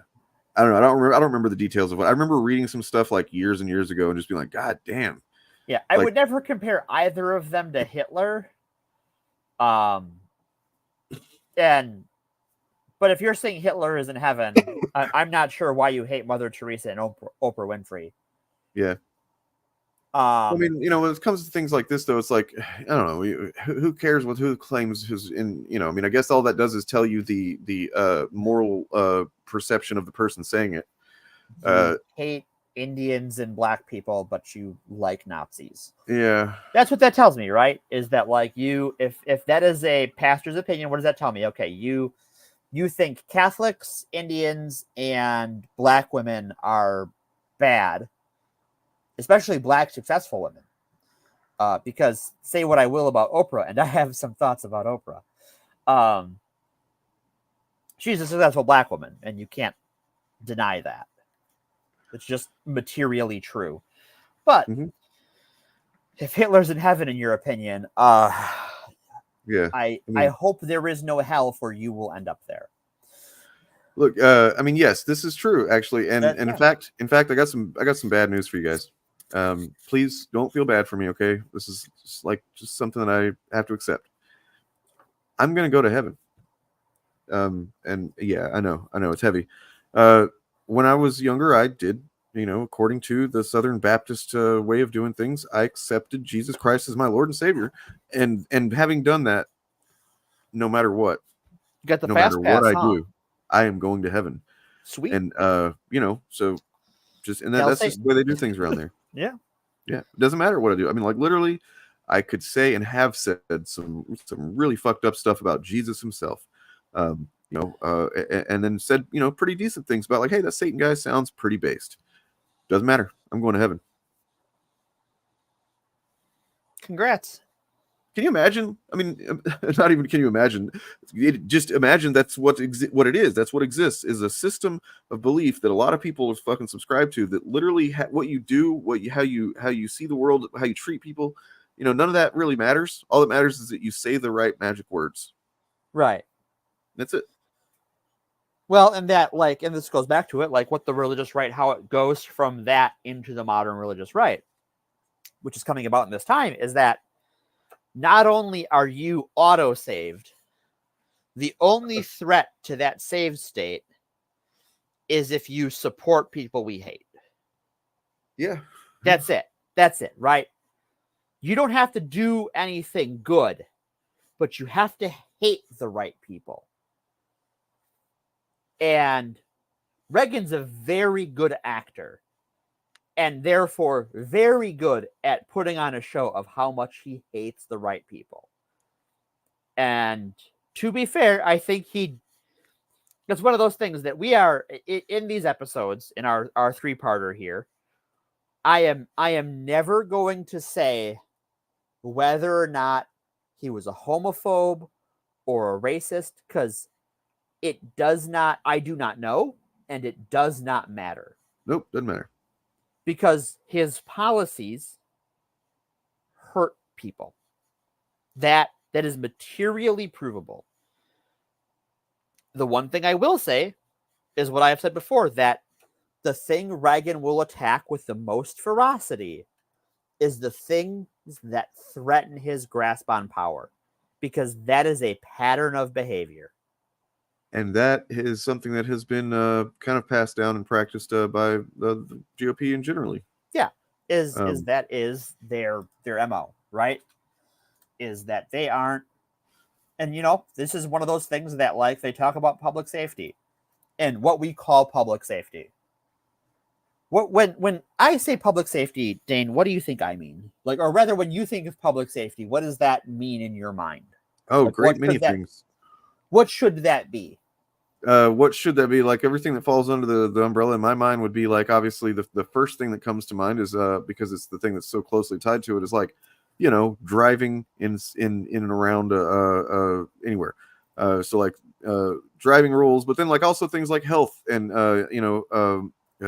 whether or not people are getting vaccinated or not, and going into public places and getting other people sick, and basically just anything that can affect other people in this society generally should be, kind of talking about firearm safety, for example. Those are all health concerns, yeah. I think. Right? Am I wrong? Well, that sounds like a very good definition of public safety. What do you think Ronald Reagan's, when he ran on public safety, what did that mean? Oh God, he meant fucking, because it's specific. It's a specific thing.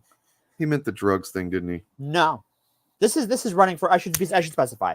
When he was running for governor and talked about increasing public safety, what did that mean?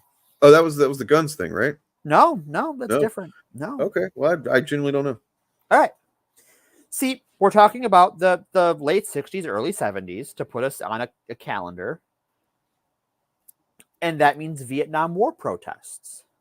Oh, what? And increasing public safety meant deploying the National Guard against protesters on college campuses. People practicing the First Amendment? Right. Weird. That's public safety. Choice. It's a good thing we got all that worked out then, and we're not dealing with anything like that now. Dealt with that sense, no, for sure. Fuck. Jesus Christ, man. Right. That's where that idea of what is public safety? It means sending armed troops onto college campuses. And that wasn't was Kent State result of that? That was not. That's Ohio. Okay. But eventually, yes, that same sort of policy in Ohio is for dead in Ohio, right? Like, yeah, the National Guard killed 4 people at an anti-war protest in Ohio. And so, and why did Reagan do it, right? What? Okay, well, because these are state institutions, right? He's the governor. These schools are making him look bad. Their student body is protesting. The school administrations are either doing nothing about it or encouraging it. So it has to be clamped down on. And here's how far that goes. State college in California, when Reagan was elected to office, do you know how much that cost, what the tuition was there if you were a resident of the great state of California? I really don't know. I can't even hazard a guess. Free. $353? Zero. Nada. Goose egg. Zilch. Oh, free. I see. Yeah. Wow. The cost of this $3.93. free. Right. Oh, wow. Reagan, as governor, was like, no more of that. We can't let these people who don't have money make me look bad on our dime. And put tuitions in. And made it so that if they were high enough, that these tuitions were high enough, that if you wanted to go to school, you need money. It's a lot of money for the time. And if you didn't have that money, what did you have to get? Government-backed student loans. Student loans. Reagan gave us the student loan crisis. I broke my dad's brain. Because I'm a millennial, I have student debt. And my parents unwittingly agreed to help me with that student debt. Because my parents didn't understand how much the cost of college had gone up.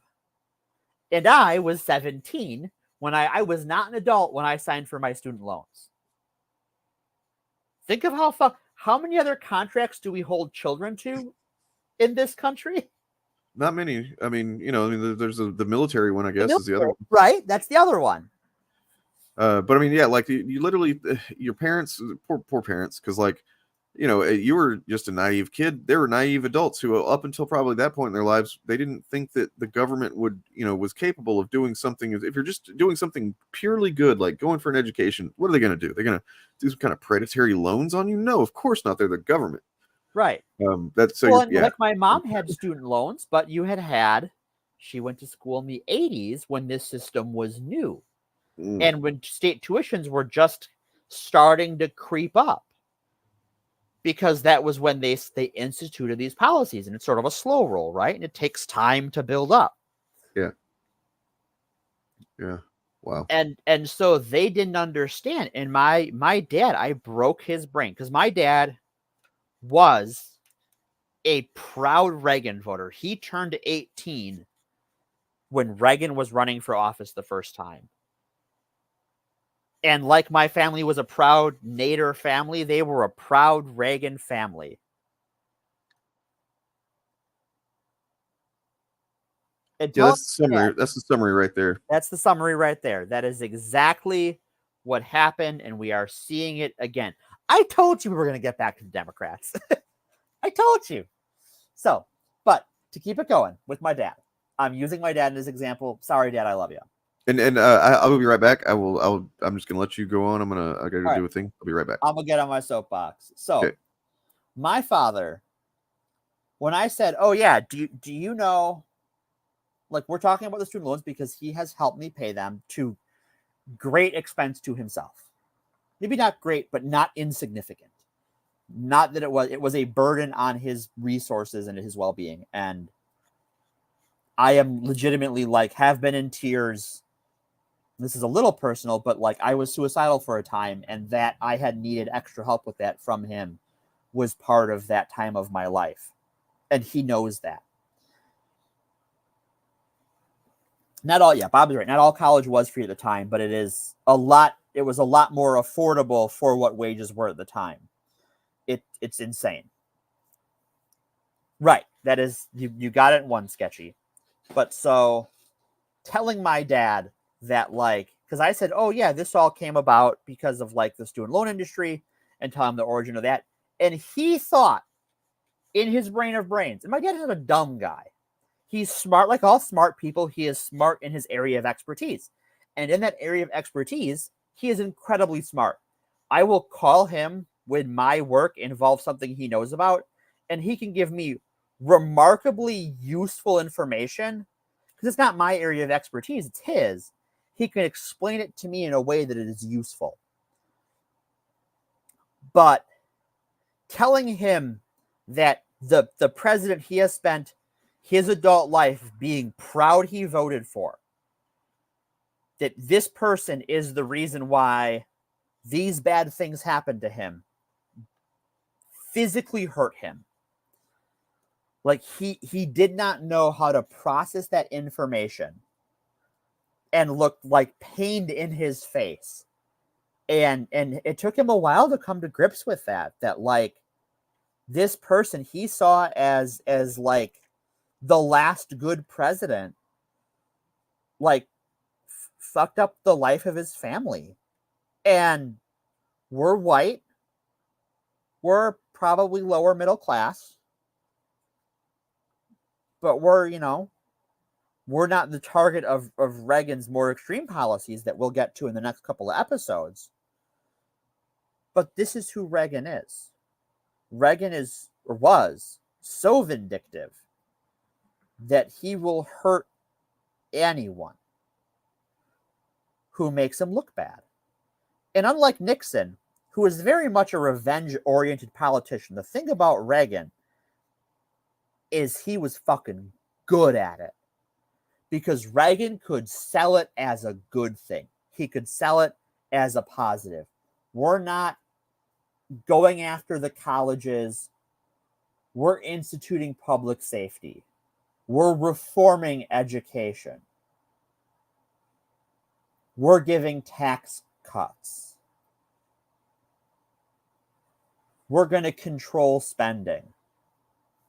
And how does he control spending? We're going to cut education.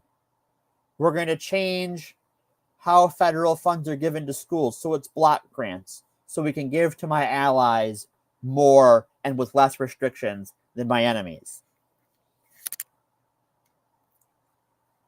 It is impressively evil. And not evil in a way that I think the modern Republicans are.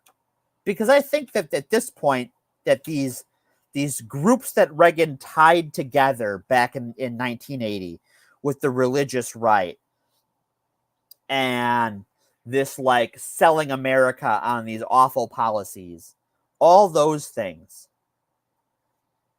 he sells it so well. But now the true believers run the asylum. And so Reagan was a pragmatist. Reagan knew that, okay, well, sometimes we're not going to be able to do that, or all the time we're not going to be able to do that, like with abortion. With the abortion debate, like, that's really, he made a big show because, obviously, like we talked about in the beginning of the episode, everything in my notes for a reason. He passed those, as governor, those abortion rights laws and those divorce rights laws. And when he wanted to get in bed with the religious right, he apologized for those and made a production of apologizing for those. But he never do anything about it. Well, no. He talked a lot about doing something about it. But he was a president who had for a while, a majority Republican legislature. He could have done whatever he wanted. But he didn't. Why would that be? Why would you made a big show about apologizing for supporting abortion, and you're the president. Are you going to push to remove abortion? Well, no, because then what do you have to sell them? You got fucking nothing. They already got it. And that's why Trump's in trouble. Trump got it. He got what they were selling. They finally were able to get what they were promised. Yeah, he actually got the justices in who believed in actually doing the thing. Right. He didn't understand that, like, when they actually do the thing, what do you got, buddy? What do you have? And now he's got nothing. Now he's got nothing. What is he? He can sell homophobia and racism, and that's all he's got now. He can sell, transphobia and, sleepy Joe Biden. And never mind, one of them is sleeping in court right now, and it is federally indicted. And based on accounts, one of them is sleeping and like shitting up the air in the room. Like, apparently he has a funk, and not like funk. Like he's farting a lot too. Funk, apparently, yeah. Like he's like just farting nonstop. He's got a gassy ass. Yeah. Yeah. Which him and his fans have that in common. I don't know if you guys saw that picture I was sharing the other day. But yeah, it's and yeah, I think it's honestly, I do think that we're gonna find out, hopefully, that was the biggest fucking mistake they could have made, as far as like wanting to maintain power as Republicans, is actually doing that. Right? I hope so. Because I just have a feeling that there's a lot of women who maybe before weren't super politically, didn't give a fuck very much. Or they just, would kind of go with whatever, like didn't really look at the policies too closely, stuff like that. I kind of imagine that there's a few more women, who are going to be, making their voices heard. Well, I don't even think it's women. I think there are men too who have voted Republican and have known that they were voting for pro-abortion politicians because there was this thing, right? Okay, if you're to use my father as an example, because I'm going to beat up on my dad today, I guess. He knew the Republicans were running on anti-abortion stuff, and he believed in other Republican things, but he never thought they would do it because since he was a teenager, since he was 18, they never did it. It was always show, don't tell, or rather tell, don't show. But now they did it. And now he goes, well, my dad is like, well, I don't oppose abortion. I'm not going to, I don't want to vote for Trump anymore. I don't know who I'm going to vote for. And we'll see if I get him to vote for Biden or not. Like my grandma, the patron of a proud Reagan family and a proud Bush Jr. family, voted for Nader. Not going to vote for Trump. She's going to vote for herself. Because she's like, and she's a practicing Catholic who's just like, to her, being against abortion is for her, right? And there's personal reasons for that beyond her religion. Like there are reasons she would never get an abortion. But she wouldn't force that on somebody else, right? She respects the freedom of religion enough to go, that's not my decision. So this is why, and yeah, I mean, I think everybody generally kind of believed that, and it to a reasonable person that it did make a lot of sense that was the case, right? That's just there's no point in trying to codify it because, look, they're not even going to get close to fucking getting rid of it. It's too popular, right? They didn't think about, because nobody did, because it's insane that in this democracy that a president made the plan, a president and his party planned to fucking backdoor these fucking justices that are bought and by who knows who, but we know at least two of them are bought by fucking the evangelical right. So As far as I had Amy Coney Barrett, she was raised to do this. Like to this do is her this, right? fucking She was life mission. She's genetically like, engineered to do this. Yeah. so nobody predicted that, right? But like, What's funny now is we know that these people exist. They're doing this, and this is the kind of like nobody would have ever thought that these people would be voting. So here's something. In my college career, I had one professor who said they would do it. And I took a class because I went to school for journalism initially, before I switched to IT because I wanted to be able to eat. I had a class on Middle Eastern contemporary history. It was Monday and Wednesday nights. And that professor was from, I believe he was from Jordan. And he had family, I forget if it was from, I think they were from Pakistan. But in his study of, and this was like his area of specialty was, like he had his doctorate, his PhD in contemporary Middle Eastern studies. His opinion was that a religious extremist government will always do things like given a chance. And that while it is talk now, while these sorts of policies always start as talk now, there is always an element that will push for it not to be talk. And, at the time, because this was 2008, 2009, we were talking about Afghanistan, and that was the policy of the Taliban. That's the policy of Saudi Arabia, right? Like, that stuff is enforced by government. And our government could do that too. He is the only professor. Every other professor had the exact same opinion that, Bob's had. He was the only one. And he was right. I didn't even think he was right at the time until probably 8 years ago. I went, fucking shit, the guy was right. I mean, I get what you're going for, Pterosaur, but I feel like you're kind of talking against yourself in a way. I mean, it's like any social construct, right? They are real because there's a person with a gun who enforces them. They're real in that they have consequences. There are people that suffer consequences or benefit from consequences. Right. But just being like they're not real is like, But I mean, I see what you do have a point there. There's a lot of people that ask them, like, hey, what has the voting ever done for you? What has the president ever done for you? There's a lot of people, mostly white people, who are going to say nothing. And they might be right, but also they might just not be educated enough to understand what has affected them and what hasn't. And I'm going to get back on my soapbox, as I have many times and will do many times for as long as I am on this platform. You want to know when a politician you voted for has done something for you? It's been a local election.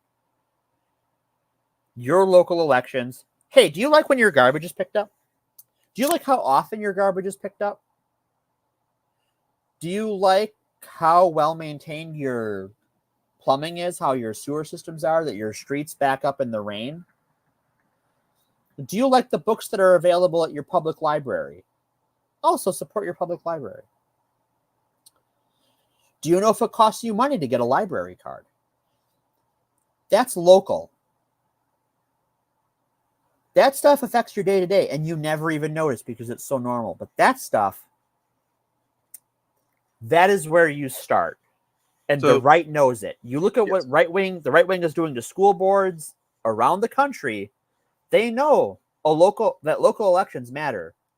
And if you are to the left of them, whether you are center right or far left or everything in between, you have to vote in your local elections, and you have to vote for higher elections for politicians who will support your local politicians. True. Yep. Vote from the ground up. Right. You vote from the ground up. You don't vote down ballot. You vote up ballot. You work your way up, because those people who work in your city hall, who work in your town hall, those are the people that affect your daily life way more than the person in the Oval Office. You know, and then whenever there is something that is might actually be substantial on a federal level, it does happen sometimes. Like you know, universal health care, or I'm sorry, the healthcare Affordable Health Care Act. You know, but then you get like that would have changed my life. That almost changed my life as someone who grew up in Texas, who needed consistent, good, you know, at least decent mental health care and was not getting it for a long time, and my life was suffering because of that. You know, but the reason that I didn't get it is because because the state level Republicans blocked the Medicare expansion. Same here. Otherwise, my life could have changed when Obama was, or whenever I guess it was 2011, whenever that went through. But no, I had to actually get up and move across the goddamn country to a state that, you know, just had decent healthcare, state healthcare, better local politicians. Yep. That's what did it. Yeah. Do you like schools with, you know, as Capone says, stale corn dogs for lunch, or actual meals? Do you like kids to have school lunch debt? Yeah. Oh God. Yeah. Holy shit, man. Local. That's a good way to put it. That's a really good way to put it. Talk about that, Reggie. We need to talk about this as like a kind of a campaign that maybe the initiative needs to get into. Where we're like, we should do it on every show. Jeremy Griggs is voting. Will you be? You know, absolutely. That's such a great way to do it, because, you know, we're, as much as we individually are citizens of our local governments, we here on the Fapcast are citizens of the internet. And we kind of live digitally in this shared space. And we know the people who say horrible, awful things, nausea-inducing things, truly awful shit, are going to vote this November.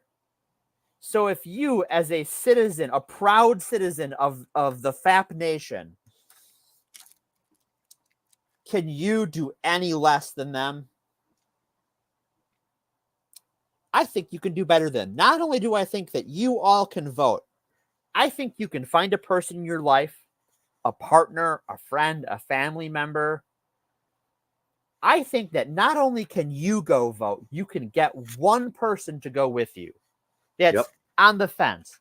I don't know. I got stuff to do that day. I've got a busy plan. You can plan it out in advance. You can do it now. I bet each and every one of you can do that. And if you can't, well, hey, bub, why don't you go fuck yourself?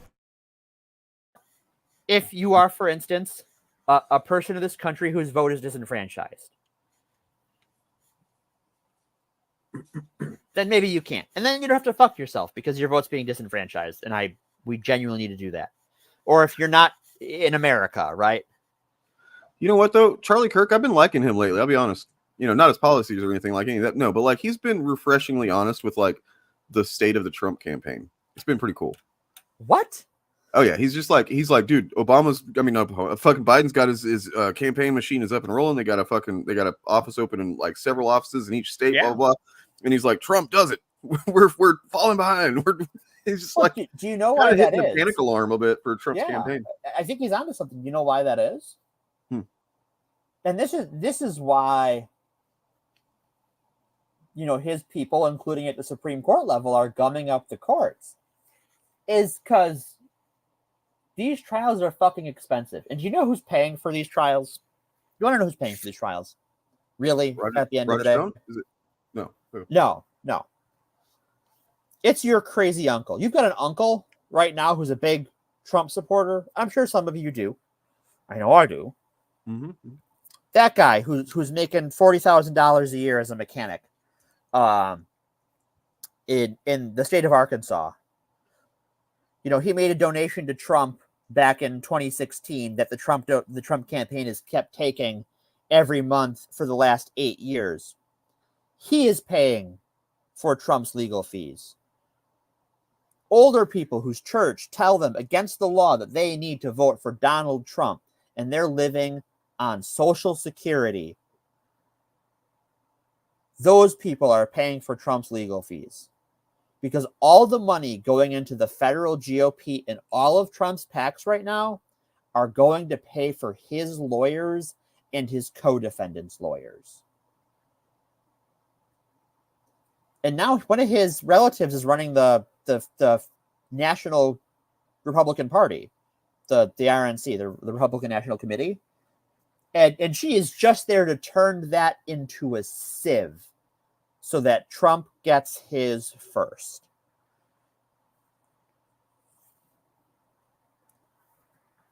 Whew. Well, Lauren Southern's going through an arc right now. Oh, yeah? Yeah. Have you not heard about this? I don't think so. Hey, Michael. So, Lauren Southern kind of vanished for a while, right? Yeah. Just kind of fell off because she got married. She got her trad calf happy ending, or her trad Christian happy ending. I don't know if she's Catholic or not, but she got married to a guy who was going to take care of her. They had a couple of kids, and they moved fucking somewhere, and he was going to take care of her. Except that, you know, she kept wanting to do things still because, like, she had this very active life. She was a well-known figure within social circles and certain circles, and they needed the money when it comes down to it. And he got allegedly abusive, and she left him. And she is now part of a single mothers group. Oh wait, I think I did see this. That helps women in these traditional, good American family values, Christian family values, marriages escape their abusive husbands. Yeah, I did see this actually on Reddit. Let me, I can pull it up. And so it turned.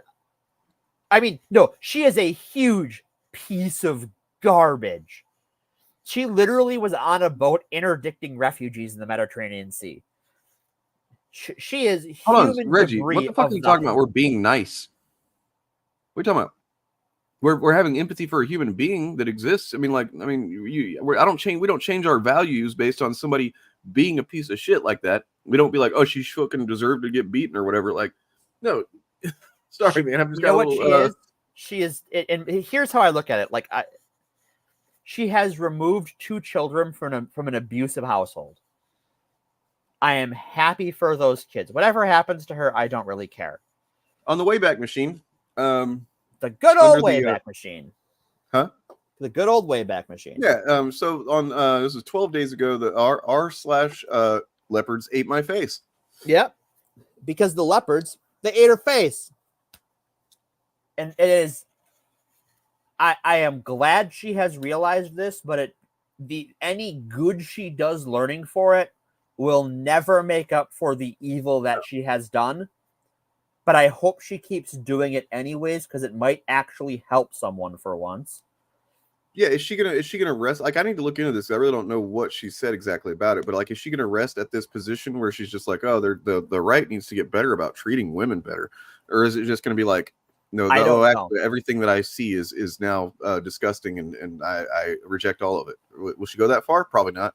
Probably not. But I don't know, and I don't really care. But I think that she has publicly admitted the lie to her worldview. Good. I'm glad she has the vaginal fortitude to do that. And to remove her children from an abusive household. After that fucker, she's a piece of shit. But if she's a piece of shit who could do some good for once in her life, good for her. Yep. I mean, look, I was trying to think of it. I mean, look at never mind. I don't have an example in mind. Forget it. Yeah. Forget it. Anybody that I bring up is basically would be not really as evil as she is. No, she has done some genuinely horrific things. And I cannot say that when I read that this happened to her, that there wasn't a significant amount of Schadenfreude. Has to be. That like, so you this played out exactly how it was going to, and you got what you deserved. I definitely felt that. But also, like, there are other people involved, and I have to let my human empathy guide me rather than my desire for Reagan-esque vengeance. Brought it back to Reagan. Hey, did it. Got it. Well, I mean, that's a good thing, too. It is 6:42, and so we should be wrapping up here. We should be wrapping up for the day. For this week's episode on Reagan. Yeah. Because guess what, guys? We got more Reagan.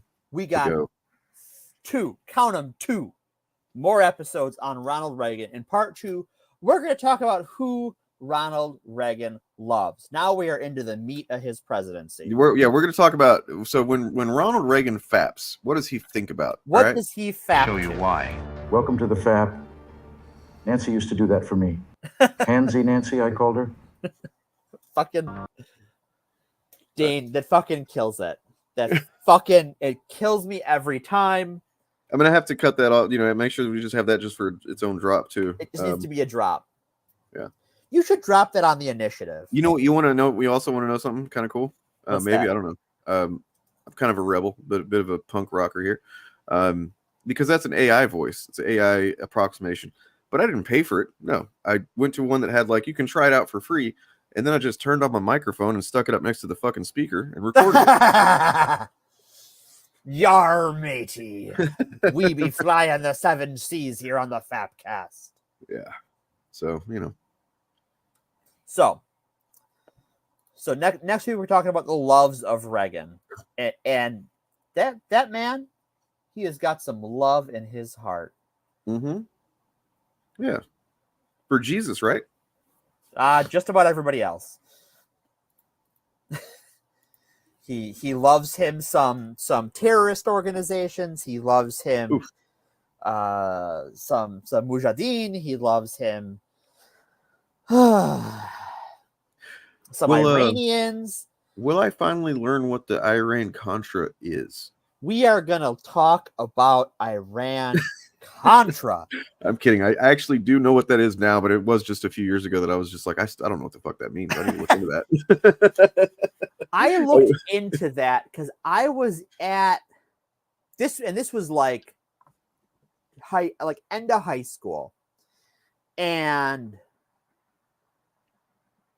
my grandparents, I forget which one of them it was now, had the radio on in the car, and they were listening to Sean Hannity's radio show.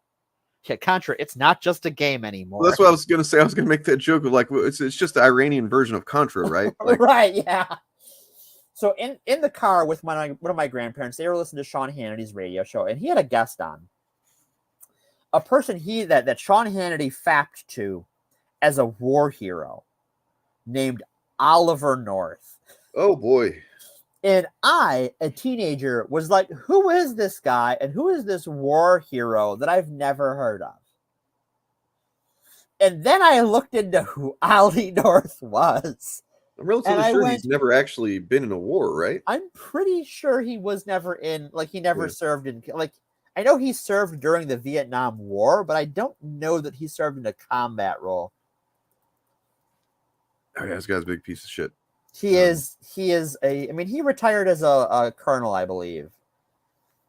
But I don't know. All right, I got his Wikipedia page pulled up, so we're gonna cheat a little bit. Is he kind of in the same league as the old? Oh, he did have a combat service in Vietnam. Okay. Well, I guess that makes him marginally better than a lot of people, but not really. I mean, he was an officer, though, not an enlisted man, so take that as you will. Oh, okay. Wow. So take his service with a gentle grain of salt. Sure.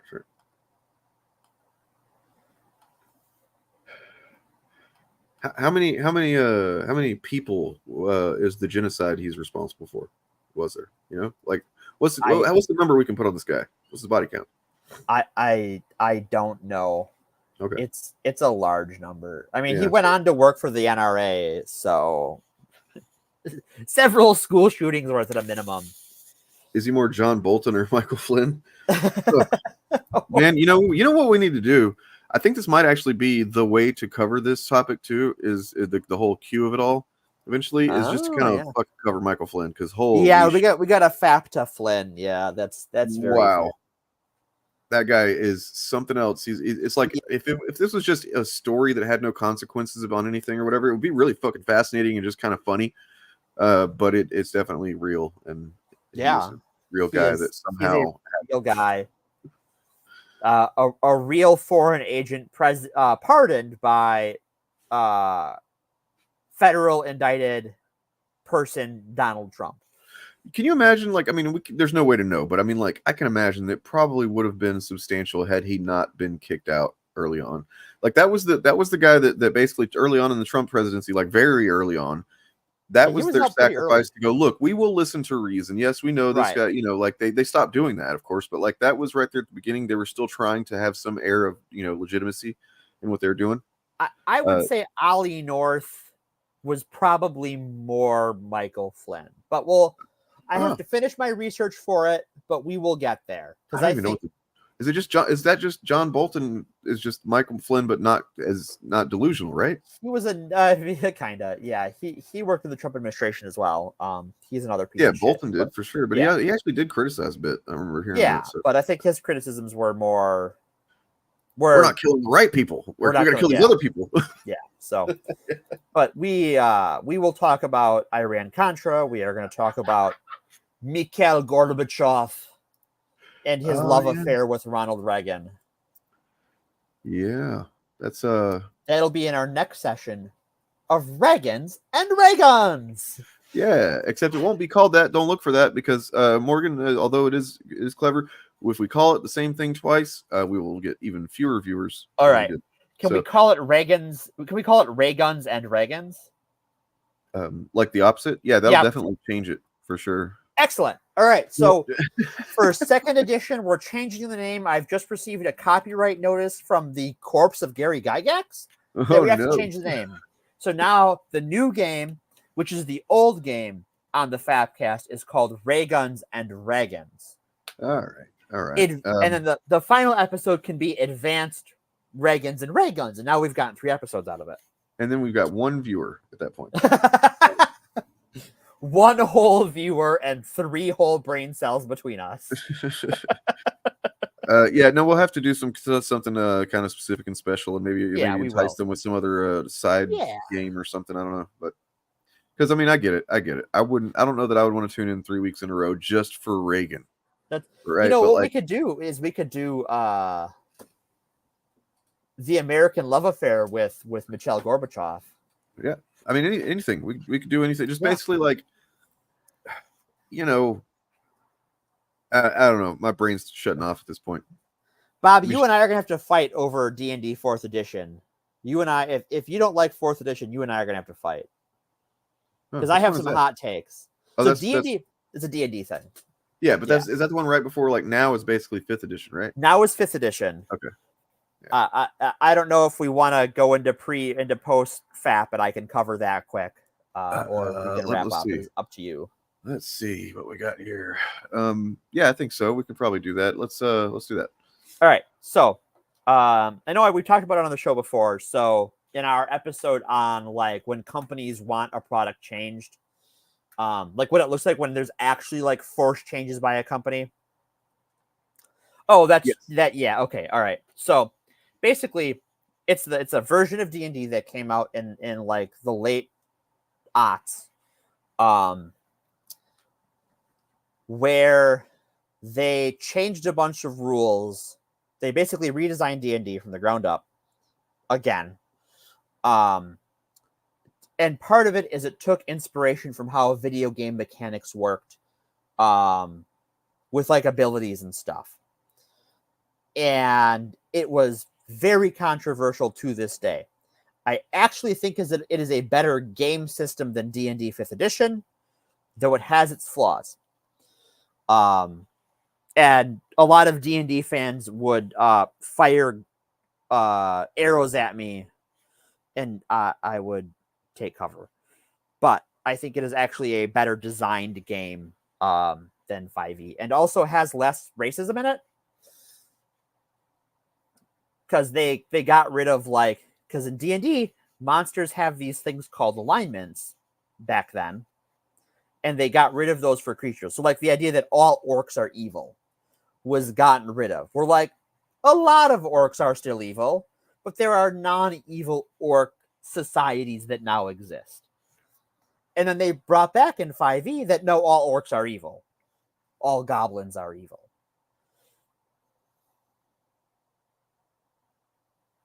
Yeah, it was definitely written, I think you're right, Bob, that it was written more like computer programming.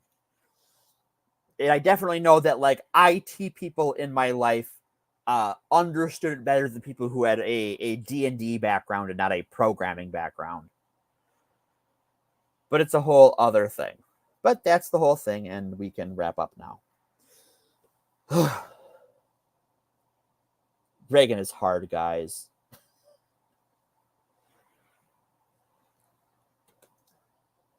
But yeah, Dane, if you are still there, I think we bored Dane to death. I was opening something up, and the window opens up, and it doesn't allow me to operate anything else inside StreamYard while that's open. Oh no!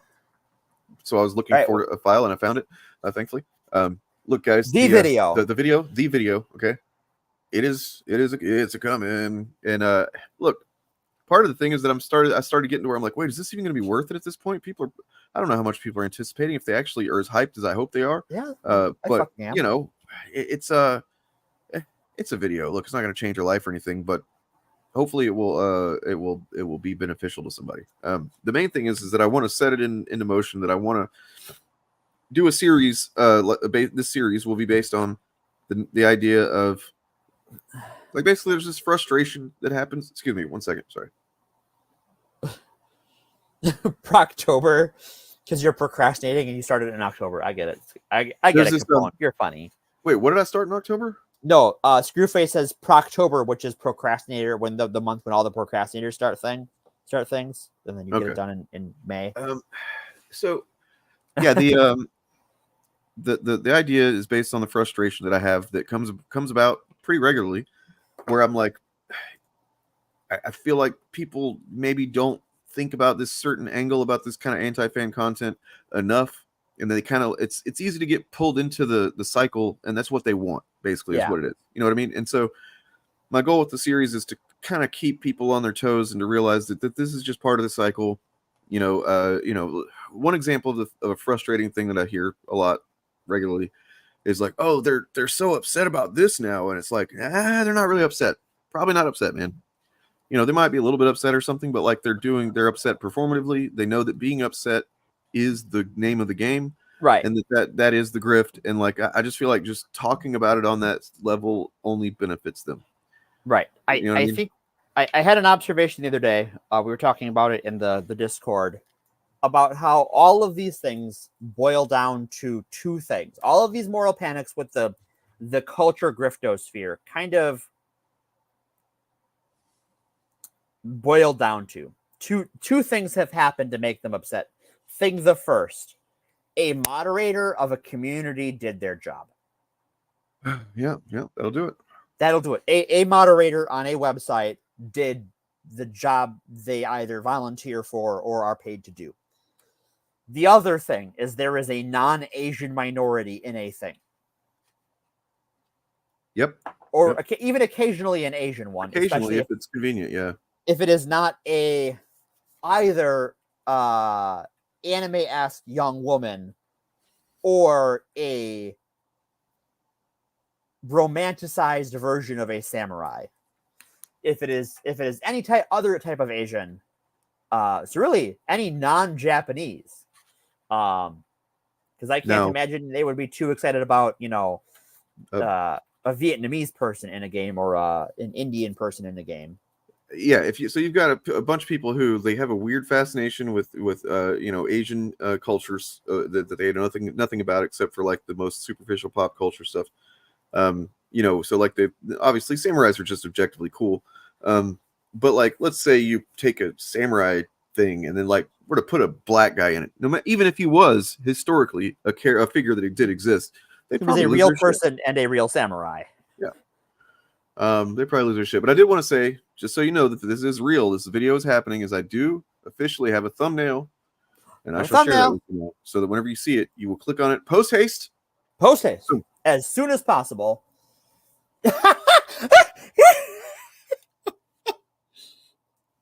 Boom.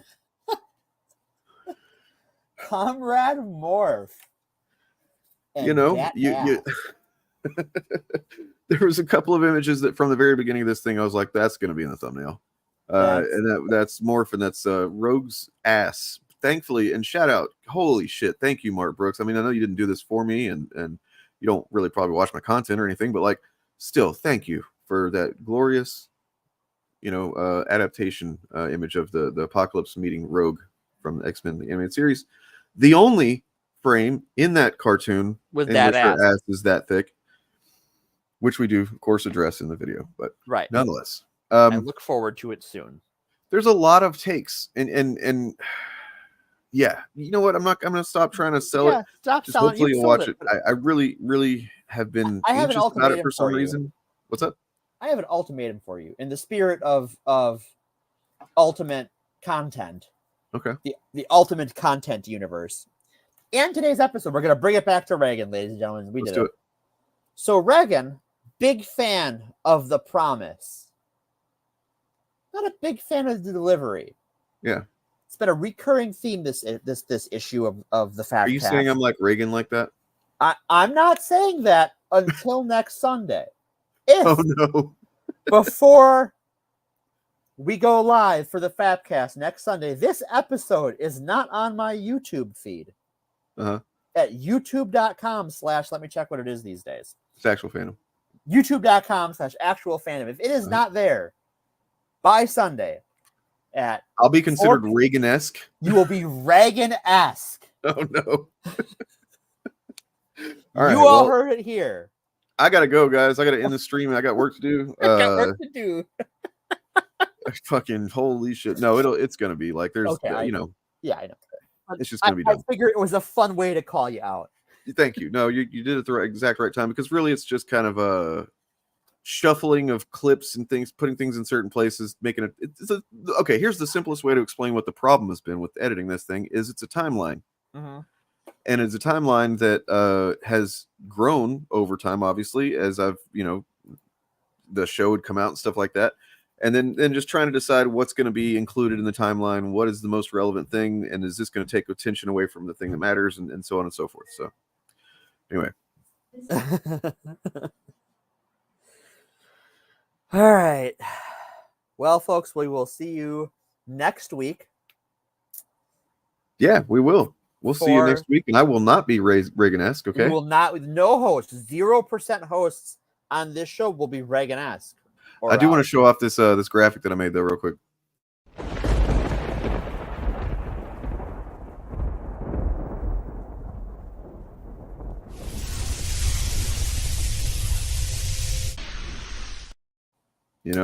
That's pretty good.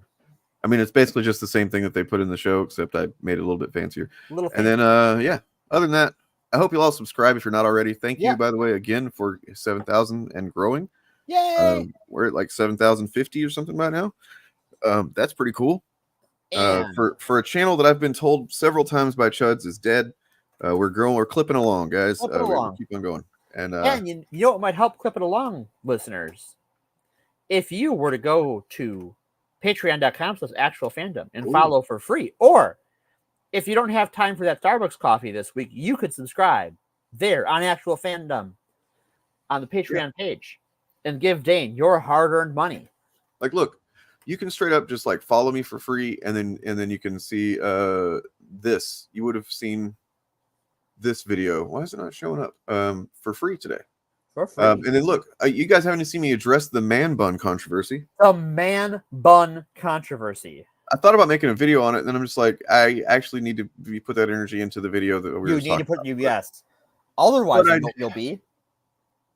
If you want to read this, this kind of rant about my man bun and how embarrassing it is that I have one, you can go to patreon.com/actualfandom and check it out.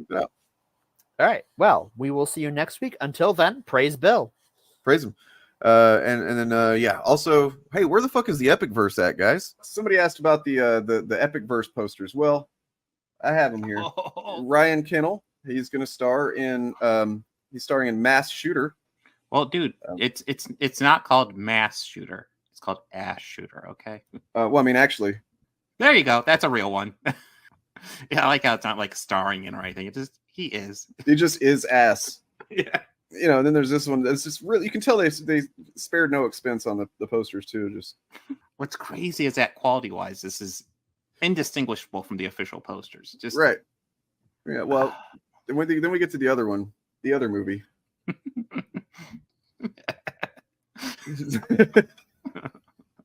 What a great tagline, man. That guy in a little coat. His nipples are chafed and he's tired of sucking in his belly. Well, what's great about these movies is that these are movies that speak to the everyman. Right. Well, no, that's not the real one. Here we go. This is the real one. Someone call the cops because this guy is negging middle school girls at the laser tag arena.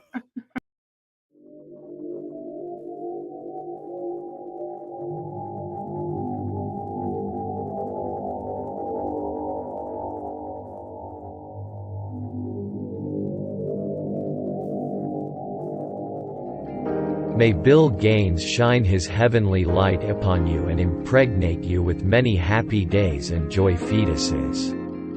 May your anuses be cleansed by the purifying light that exudes from Bill Gaines' eternal dragon phallus. Should you meet your mortal demise this day, go with comfort that you have satisfied the commands of the one true Bill, those being this: